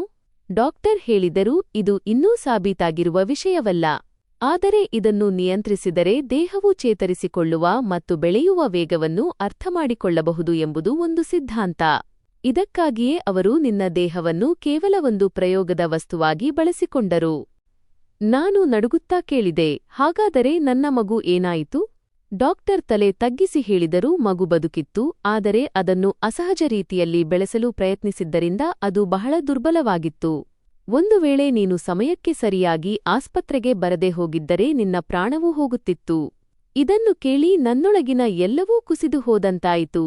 ನನ್ನ ದೇಹ ನಿರ್ಜೀವವಾದಂತೆ ಭಾಸವಾಯಿತು. ಕಣ್ಣೆದುರು ಕತ್ತಲೆ ಆವರಿಸಿತು. ಡಾಕ್ಟರ್ ಹೇಳಿದರು, ನಿನ್ನನ್ನು ಆಪರೇಷನ್ಗೆ ಕರೆತಂದಾಗ ನಿನ್ನ ಸ್ಥಿತಿ ತೀರಾ ಹದಗೆಟ್ಟಿತ್ತು. ಆದರೆ ನಾವು ನಿನ್ನನ್ನು ಉಳಿಸಿದೆವು. ನಾನು ಅಳುತ್ತಾ ಕೇಳಿದೆ, ಅವರು ನನ್ನೊಂದಿಗೆ ಹೀಗೇಕೆ ಮಾಡಿದರು? ನನ್ನ ತಪ್ಪಾದರೂ ಏನಿತ್ತು? ಡಾಕ್ಟರ್ ಸ್ವಲ್ಪ ಹೊತ್ತು ಸುಮ್ಮನಿದ್ದು ಹೇಳಿದರು, ಇದೆಲ್ಲವೂ ಹಣದ ಆಸೆಗಾಗಿ ನಡೆದಿದೆ. ಅವರು ನಿನ್ನನ್ನು ಒಬ್ಬ ಮನುಷ್ಯ ಎಂದು ನೋಡದೆ ಕೇವಲ ಒಂದು ಪ್ರಯೋಗ ಎಂದು ಭಾವಿಸಿದ್ದರು. ಆಪರೇಷನ್ ಸಮಯದಲ್ಲಿ ನಿನ್ನ ಪತಿ ದೊಡ್ಡ ಗದ್ದಲ ಮಾಡುತ್ತಿದ್ದ ಮತ್ತು ನಿನ್ನನ್ನು ಜೀವಂತವಾಗಿ ಬಿಡುವುದಿಲ್ಲ ಎಂದು ಪದೇ ಪದೇ ಹೇಳುತ್ತಿದ್ದ ಎಂಬ ವಿಷಯವನ್ನು ಅವರು ತಿಳಿಸಿದರು. ಇದನ್ನು ಕೇಳಿ ನಾನು ಸಂಪೂರ್ಣವಾಗಿ ಒಡೆದುಹೋದೆ. ನನ್ನ ಕೈಗಳು ನಡುಗುತ್ತಿದ್ದವು. ನನಗೆ ನನ್ನನ್ನು ನಿಯಂತ್ರಿಸಲು ಸಾಧ್ಯವಾಗುತ್ತಿರಲಿಲ್ಲ. ಡಾಕ್ಟರ್ ನನಗೆ ಸಮಾಧಾನಪಡಿಸುತ್ತಾ ಹೇಳಿದರು, ಈಗ ನೀನು ಸುರಕ್ಷಿತವಾಗಿದ್ದೀಯಾ? ಪೊಲೀಸ್ ನಿನ್ನ ಜೊತೆಗಿದ್ದಾರೆ. ರಿಪೋರ್ಟ್ ದಾಖಲಾಗಿದೆ. ಮುಂದೆ ಯಾವುದೇ ಅಪಾಯ ಎದುರಾದರೂ ಅದರ ಜವಾಬ್ದಾರಿ ಅವರದ್ದೇ ಆಗಿರುತ್ತದೆ. ನಾನು ಕ್ಷೀಣಧ್ವನಿಯಲ್ಲಿ ಹೇಳಿದೆ, ನನ್ನ ಜೀವನ ಮುಗಿದು ಹೋಯಿತು. ಡಾಕ್ಟರ್ ತಕ್ಷಣವೇ ಹೇಳಿದರು, ಹಾಗೆ ಅನ್ನಬೇಡ, ನೀನು ಬದುಕಿದ್ದೀಯಾ ಮತ್ತು ನಿನ್ನ ಮುಂದೆ ಇಡೀ ಜೀವನ ಬಾಕಿಯಿದೆ. ಕೋಣೆಯಲ್ಲಿ ಮತ್ತೆ ಮೌನ ಆವರಿಸಿತು. ಹೊರಗಿನಿಂದ ಗಾಳಿಯ ಸದ್ದು ಕೇಳಿಸುತ್ತಿತ್ತು ಮತ್ತು ನಾನು ನನ್ನ ಇಡೀ ಪ್ರಪಂಚವೇ ಬದಲಾದ ಆ ಕ್ಷಣವನ್ನು ಅನುಭವಿಸುತ್ತಿದ್ದೆ. ನಾನು ಬದುಕಿರುವುದೇ ಒಂದು ಪವಾಡ ಎಂದು ಡಾಕ್ಟರ್ ಹೇಳಿದ್ದರು. ಅವರ ಮಾತು ಕೇಳಿ ನಾನು ಸುಮ್ಮನಾದೆ. ಈಗ ನನ್ನಲ್ಲಿ ಮೊದಲಿನಂತೆ ಆತಂಕವಿರಲಿಲ್ಲ, ಆದರೆ ಒಂದು ಗಾಢವಾದ ಆಯಾಸವಿತ್ತು. ನಾನು ಎಲ್ಲವನ್ನೂ ಕಳೆದುಕೊಂಡಿದ್ದೇನೆ ಮತ್ತು ಈಗ ಮತ್ತೆ ನನ್ನನ್ನು ನಾನು ಜೋಡಿಸಿಕೊಳ್ಳಲು ಪ್ರಯತ್ನಿಸಬೇಕಿದೆ ಎಂದು ನನಗನ್ನಿಸಿತು. ನಾನು ಡಾಕ್ಟರ್ ಬಳಿ ಕೇಳಿದೆ, ಇನ್ನು ಮುಂದೆ ನಾನು ಏನು ಮಾಡಲಿ? ನನ್ನ ಜೀವನ ಪೂರ್ತಿ ಬದಲಾಗಿ ಹೋಗಿದೆ. ಡಾಕ್ಟರ್ ನನಗೆ ತಿಳಿ ಹೇಳುತ್ತಾ, ನೀನೀಗ ಒಂದು ಸುರಕ್ಷಿತ ಜಾಗಕ್ಕೆ ಹೋಗಬೇಕು. ಅಲ್ಲಿ ನಿನಗೆ ಕೇವಲ ದೈಹಿಕವಾಗಿ ಮಾತ್ರವಲ್ಲದೆ ಮಾನಸಿಕವಾಗಿಯೂ ಧೈರ್ಯ ತುಂಬಲಾಗುತ್ತದೆ ಎಂದರು. ಕೆಲವು ದಿನಗಳ ನಂತರ ನನ್ನನ್ನು ವುಮೆನ್ ಸೆಂಟರ್ಗೆ, ಮಹಿಳಾ ಕೇಂದ್ರ ಕಳುಹಿಸಲಾಯಿತು. ಆ ಜಾಗ ಆಸ್ಪತ್ರೆಗಿಂತ ಭಿನ್ನವಾಗಿತ್ತು. ಅಲ್ಲಿನ ವಾತಾವರಣ ಶಾಂತವಾಗಿತ್ತು. ಪ್ರತಿಯೊಂದು ಶಿಸ್ತುಬದ್ಧವಾಗಿ ನಡೆಯುತ್ತಿತ್ತು ಮತ್ತು ಅಲ್ಲಿನ ಪ್ರತಿಯೊಬ್ಬ ಮಹಿಳೆಯೂ ತನ್ನ ಜೀವನವನ್ನು ಮತ್ತೆ ಕಟ್ಟಿಕೊಳ್ಳಲು ಪ್ರಯತ್ನಿಸುತ್ತಿದ್ದರು. ನಾನು ಅಲ್ಲಿಗೆ ಹೋದ ಮೊದಲ ಕೆಲವು ದಿನಗಳಲ್ಲಿ ಬಹಳ ಮೌನವಾಗಿರುತ್ತಿದ್ದೆ. ಯಾರ ಜೊತೆಗೂ ಹೆಚ್ಚಾಗಿ ಮಾತನಾಡುತ್ತಿರಲಿಲ್ಲ. ಕೇವಲ ಒಂದು ಮೂಲೆಯಲ್ಲಿ ಕುಳಿತು ಎಲ್ಲರನ್ನೂ ಗಮನಿಸುತ್ತಿದ್ದೆ. ನಿಧಾನವಾಗಿ ನಾನು ಅಲ್ಲಿನ ದಿನಚರಿಯನ್ನು ಅರ್ಥಮಾಡಿಕೊಳ್ಳಲು ಶುರುಮಾಡಿದೆ. ಬೆಳಿಗ್ಗೆ ಸರಿಯಾದ ಸಮಯಕ್ಕೆ ಏಳಬೇಕು, ಊಟ ತಿಂಡಿಯ ನಿಯಮಗಳಿದ್ದವು ಮತ್ತು ಎಲ್ಲಾ ಮಹಿಳೆಯರು ತಮ್ಮ ತಮ್ಮ ಕೆಲಸಗಳಲ್ಲಿ ಮಗ್ನರಾಗಿರುತ್ತಿದ್ದರು. ಕೆಲವು ಮಹಿಳೆಯರು ಹೊಲಿಗೆ ಕಲಿಯುತ್ತಿದ್ದರು, ಇನ್ನು ಕೆಲವರು ಕಂಪ್ಯೂಟರ್ ಕ್ಲಾಸಿಗೆ ಹೋಗುತ್ತಿದ್ದರು ಮತ್ತು ಕೆಲವರು ಮತ್ತೆ ಓದು ಬರಹ ಆರಂಭಿಸುತ್ತಿದ್ದರು. ನಾನು ಕೂಡ ನನ್ನನ್ನು ಕಾರ್ಯನಿರತಗೊಳಿಸಿಕೊಳ್ಳಲು ನಿರ್ಧರಿಸಿದೆ. ಮೊದಲು ನಿಧಾನವಾಗಿ ಹೊಲಿಗೆ ಕಲಿಯಲು ಆರಂಭಿಸಿದೆ. ನಂತರ ಓದಿನ ಕ್ಲಾಸಿಗೆ ಹೋಗಲು ಶುರುಮಾಡಿದೆ. ಆರಂಭದಲ್ಲಿ ಎಲ್ಲವೂ ಕಷ್ಟವೆನಿಸುತ್ತಿತ್ತು, ಆದರೆ ಅಲ್ಲಿನ ವಾತಾವರಣ ನನ್ನನ್ನು ನಿಧಾನವಾಗಿ ಬದಲಿಸಿತು. ನನ್ನ ಜೀವನ ಕೇವಲ ಒಂದು ದುಃಖಕ್ಕೆ ಸೀಮಿತವಾಗಿಲ್ಲ, ಅದರ ಆಚೆಗೂ ಬಹಳಷ್ಟಿದೆ ಎಂದು ನನಗೆ ಮೊದಲ ಬಾರಿಗೆ ಅನ್ನಿಸಿತು. ಮತ್ತೊಂದೆಡೆ ನನ್ನ ಅತ್ತೆ ಮತ್ತು ಪತಿಯ ವಿರುದ್ಧ ಕಾನೂನು ಕ್ರಮಗಳು ಪೂರ್ಣಗೊಂಡಿದ್ದವು. ಅವರ ಮೇಲಿದ್ದ ಎಲ್ಲಾ ಅಕ್ರಮ ಕೃತ್ಯಗಳ ಆರೋಪಗಳು ಸಾಬೀತಾಗಿದ್ದವು. ಗಲ್ಲಿಯವರ ಹೇಳಿಕೆಗಳು, ನನ್ನ ಹೇಳಿಕೆ ಮತ್ತು ಡಾಕ್ಟರ್ ರಿಪೋರ್ಟ್ ಆ ಕೇಸನ್ನು ಬಹಳ ಬಲಪಡಿಸಿತ್ತು. ಅವರಿಗೆ ಕಾನೂನಿನ ಪ್ರಕಾರ ಶಿಕ್ಷೆಯಾಗಿದೆ ಮತ್ತು ಇನ್ನು ಮುಂದೆ ಅವರು ಯಾರ ಜೀವನವನ್ನು ಹಾಳು ಮಾಡಲು ಸಾಧ್ಯವಿಲ್ಲ ಎಂಬ ವಿಷಯ ನನಗೆ ತಿಳಿಯಿತು. ಇದನ್ನು ಕೇಳಿದಾಗ ನನಗೆ ಸಂತೋಷವೂ ಆಗಲಿಲ್ಲ ಅಥವಾ ಕೋಪವೂ ಬರಲಿಲ್ಲ. ಯಾವುದೋ ಒಂದು ಭಾರವಾದ ಬಾಗಿಲು ಶಾಶ್ವತವಾಗಿ ಮುಚ್ಚಿಕೊಂಡಂತಾಯಿತು ಅಷ್ಟೇ. ಕೆಲವು ದಿನಗಳ ನಂತರ ನನ್ನ ಪತಿ ನನಗೆ ವಿಚ್ಛೇದನದ ಕಾಗದಗಳನ್ನು ಕಳುಹಿಸಿದನು. ಅದಕ್ಕೆ ನಾನು ಕೂಡ ಸಹಿ ಮಾಡಿದೆ. ಈಗ ನಾನು ಅವನಿಂದ ಸಂಪೂರ್ಣವಾಗಿ ಬೇರೆಯಾಗಿದ್ದೆ. ಈ ಎಲ್ಲದರಿಂದ ನನ್ನ ಮನಸ್ಸಿನಲ್ಲಿ ಯಾವುದೇ ವಿಶೇಷ ಭಾವನೆಗಳು ಮೂಡಲಿಲ್ಲ. ಬಹುಶಃ ನಾನು ಮೊದಲೇ ಆ ಮನುಷ್ಯನಿಂದ ಮಾನಸಿಕವಾಗಿ ದೂರವಾಗಿದ್ದೆ. ಈಗ ನನ್ನ ಜೀವನ ನನ್ನ ಕೈಯಲ್ಲಿದೆ ಮತ್ತು ಇದೇ ನನಗೆ ಅತಿದೊಡ್ಡ ಸತ್ಯವಾಗಿತ್ತು. ಒಂದು ಸಲ ಮನಸ್ಸಿನಲ್ಲಿ ಅಣ್ಣನನ್ನು ಸಂಪರ್ಕಿಸಲು ಪ್ರಯತ್ನಿಸೋಣ ಎಂಬ ಆಲೋಚನೆ ಬಂತು. ಆದರೆ ನಂತರ ನನ್ನ ಹಳೆಯ ದಿನಗಳನ್ನು ನೆನಪಿಸಿಕೊಂಡೆ ಮತ್ತು ಇಷ್ಟು ವರ್ಷಗಳಲ್ಲಿ ಅವರು ಒಮ್ಮೆಯೂ ತಿರುಗಿ ನೋಡಲಿಲ್ಲವಲ್ಲ ಎಂದು ಯೋಚಿಸಿದೆ. ನಾನು ಇಲ್ಲಿ ಯಾವ ಸ್ಥಿತಿಯಲ್ಲಿದ್ದಿರಬಹುದು ಎಂದು ಅವರು ಎಂದಾದರೂ ಯೋಚಿಸಿದ್ದಾರೆಯೇ? ಇಲ್ಲ. ಹಾಗಿದ್ದ ಮೇಲೆ ನಾನು ವಿನಾಕಾರಣ ಅವರಿಂದ ನಿರೀಕ್ಷೆ ಇಟ್ಟುಕೊಂಡಿದ್ದೇನೆ. ನನ್ನ ಜೊತೆ ಇಷ್ಟೆಲ್ಲ ನಡೆದಿದೆ ಎಂದು ನಾನು ಅವರಿಗೆ ತಿಳಿಸಿದರೆ ಅವರು ನನ್ನ ಮೇಲೆ ಕನಿಕರ ತೋರಿಸುತ್ತಾರೆಯೇ ಅಥವಾ ನನ್ನನ್ನು ತಮ್ಮ ಜೊತೆ ಕರೆದೊಯ್ಯುತ್ತಾರೆಯೇ? ಇಲ್ಲ. ನನಗಿನ್ನೂ ಯಾರ ದಯೆ ದಾಕ್ಷಿಣ್ಯದ ಮೇಲೆ ಬದುಕುವ ಇಷ್ಟವಿಲ್ಲ. ನಾನು ನನ್ನ ಸ್ವಂತ ಕಾಲಿನ ಮೇಲೆ ನಿಲ್ಲಬೇಕು. ನಾನು ಕಂಪ್ಯೂಟರ್ನ ಬೇಸಿಕ್ ಕೆಲಸಗಳನ್ನು ಕಲಿತೆ. ಹೊಲಿಗೆಯ ಜೊತೆಗೆ ಸಣ್ಣಪುಟ್ಟ ಕೆಲಸಗಳನ್ನು ಶುರುಮಾಡಿದೆ. ಇದರ ಬಗ್ಗೆಯೂ ನಾನು ತಿಳಿದುಕೊಂಡೆ ಮತ್ತು ಎಲ್ಲಕ್ಕಿಂತ ಮುಖ್ಯವಾಗಿ ಮನುಷ್ಯನ ಅತಿ ದೊಡ್ಡ ಶಕ್ತಿ ಅವನ ಧೈರ್ಯ ಎಂಬ ವಿಷಯವನ್ನು ನಾನು ಕಲಿತೆ. ಆರಂಭದಲ್ಲಿ ನಾನು ಯಾವಾಗಲೂ ನನ್ನ ಕಳೆದ ಹೋದ ದಿನಗಳಲ್ಲಿ ಕಳೆದು ಹೋಗಿರುತ್ತಿದ್ದೆ. ಆದರೆ ಮೆಲ್ಲನೆ ನಾನು ವರ್ತಮಾನಕ್ಕೆ ಮರಳಲು ಶುರುಮಾಡಿದೆ. ಒಂದು ದಿನ ಅಲ್ಲಿನ ಇನ್ಚಾರ್ಜ್ ನನ್ನನ್ನು ಕರೆದು ಹೇಳಿದರು, ನೀನು ತುಂಬಾ ಪ್ರತಿಭಾವಂತೆ. ನಿನಗೆ ಇಷ್ಟವಿದ್ದರೆ ನಾವು ಇಲ್ಲಿಂದ ಹೊರಗೆ ಬೇರೆ ಕಡೆ ನಿನಗಾಗಿ ಕೆಲಸದ ಬಗ್ಗೆ ಮಾತನಾಡಬಹುದು. ಅಲ್ಲಿ ನಿನಗೆ ಉನ್ನತಿಗೆ ಹೆಚ್ಚಿನ ಅವಕಾಶಗಳು ಸಿಗುತ್ತವೆ ಅಥವಾ ನೀನು ನಿನ್ನದೇ ಆದ ಸಣ್ಣ ಉದ್ಯೋಗವನ್ನು ಶುರು ಮಾಡಬಹುದು ಎಂದು. ಅಂದು ಮೊದಲ ಬಾರಿಗೆ ನಾನು ನನ್ನ ಬಗ್ಗೆ ಯೋಚಿಸಿದೆ. ಬಹಳ ಹೊತ್ತು ಮೌನವಾಗಿದ್ದ ನಂತರ ನಾನು ಹೇಳಿದೆ, ನಾನು ನನ್ನ ಜೀವನವನ್ನು ನಾನೇ ರೂಪಿಸಿಕೊಳ್ಳಲು ಬಯಸುತ್ತೇನೆ ಎಂದು. ಈ ಮಾತು ಹೇಳುವುದು ನನಗೆ ಬಹಳ ದೊಡ್ಡ ವಿಷಯವಾಗಿತ್ತು, ಏಕೆಂದರೆ ಇದುವರೆಗೆ ನನ್ನ ಜೀವನ ಯಾವಾಗಲೂ ಇತರರ ನಿರ್ಧಾರಗಳ ಮೇಲೆ ನಡೆಯುತ್ತಿತ್ತು. ಈಗ ನಾನು ಪ್ರತಿದಿನ ಸ್ವಲ್ಪವೇ ಗಟ್ಟಿಯಾಗುತ್ತಿದ್ದೆ. ನಾನು ಸಣ್ಣ ಸಣ್ಣ ಗುರಿಗಳನ್ನು ಹಾಕಿಕೊಳ್ಳಲು ಶುರುಮಾಡಿದೆ. ಒಮ್ಮೆ ಓದುವುದು, ಒಮ್ಮೆ ಕೆಲಸ ಕಲಿಯುವುದು, ಮತ್ತೊಮ್ಮೆ ಆತ್ಮವಿಶ್ವಾಸ ಹೆಚ್ಚಿಸಿಕೊಳ್ಳುವುದು. ಹೀಗೆ ಸಾಗಿತು. ಕಳೆದ ಕಾಲವನ್ನು ಬದಲಿಸಲು ಸಾಧ್ಯವಿಲ್ಲ, ಆದರೆ ಬರುವ ಕಾಲವನ್ನು ಖಂಡಿತವಾಗಿಯೂ ಉತ್ತಮಪಡಿಸಿಕೊಳ್ಳಬಹುದು ಎಂಬುದು ಕಾಲಕ್ರಮೇಣ ನನಗೆ ಅರ್ಥವಾಯಿತು. ಈಗ ನಾನು ಯಾರ ಆಸರೆಯೂ ಇಲ್ಲದೆ ನನ್ನ ಸ್ವಂತ ಕಾಲಿನ ಮೇಲೆ ನಿಂತಿದ್ದೆ. ನಾನು ನನಗೆ ನಾನೇ ಹೇಳಿಕೊಂಡೆ, ಜೀವನ ಎಂದಿಗೂ ಮುಗಿಯುವುದಿಲ್ಲ, ಕೇವಲ ಅದರ ರೂಪ ಬದಲಾಗುತ್ತದೆ ಅಷ್ಟೇ. ಮನುಷ್ಯನನ್ನು ಮತ್ತೆ ಎದ್ದು ನಿಲ್ಲುವಂತೆ ಮಾಡುವುದೇ ನಿಜವಾದ ಶಕ್ತಿ ಎಂದು. ಈಗ ನನ್ನ ಜೀವನ ನನ್ನದಾಗಿತ್ತು ಮತ್ತು ಇದೇ ನನ್ನ ಅತಿದೊಡ್ಡ ಗೆಲುವಾಗಿತ್ತು. ಜೀವನ ನಮಗೆ ಸಿಗುವುದು ಒಮ್ಮೆಯೇ, ಆದರೆ ಜನರು ಅದನ್ನು ಸುಮ್ಮನೆ ಬದುಕಿ ಮುಗಿಸಿಬಿಡುತ್ತಾರೆ. ಆದರೆ ನನಗೆ ಎರಡನೇ ಬಾರಿ ಜೀವನ ಸಿಕ್ಕಿದೆ ಎಂದು ಹೇಳುವುದು ತಪ್ಪಾಗಲಾರದು ಮತ್ತು ಈಗ ನಾನು ಇದನ್ನು ಸರಿಯಾದ ರೀತಿಯಲ್ಲಿ ಬದುಕಲು ಬಯಸುತ್ತೇನೆ.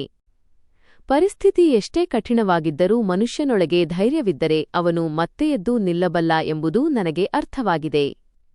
ನನ್ನ ಜೀವನ ಕೇವಲ ಒಂದು ಕಳೆದುಹೋದ ಕಥೆಯಾಗಬಾರದು, ಬದಲಾಗಿ ಇತರರು ಕಲಿಯುವಂತಹ ಒಂದು ಆದರ್ಶವಾಗಬೇಕು ಎಂದು ನಾನು ಬಯಸುತ್ತೇನೆ.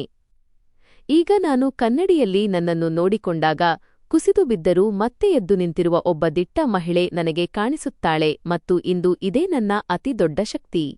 ಹಾಗಾದರೆ ಗೆಳೆಯರೇ, ನೀವು ಯಾವ ನಗರದಿಂದ ನಮ್ಮ ಕಥೆಯನ್ನು ಕೇಳುತ್ತಿದ್ದೀರಿ?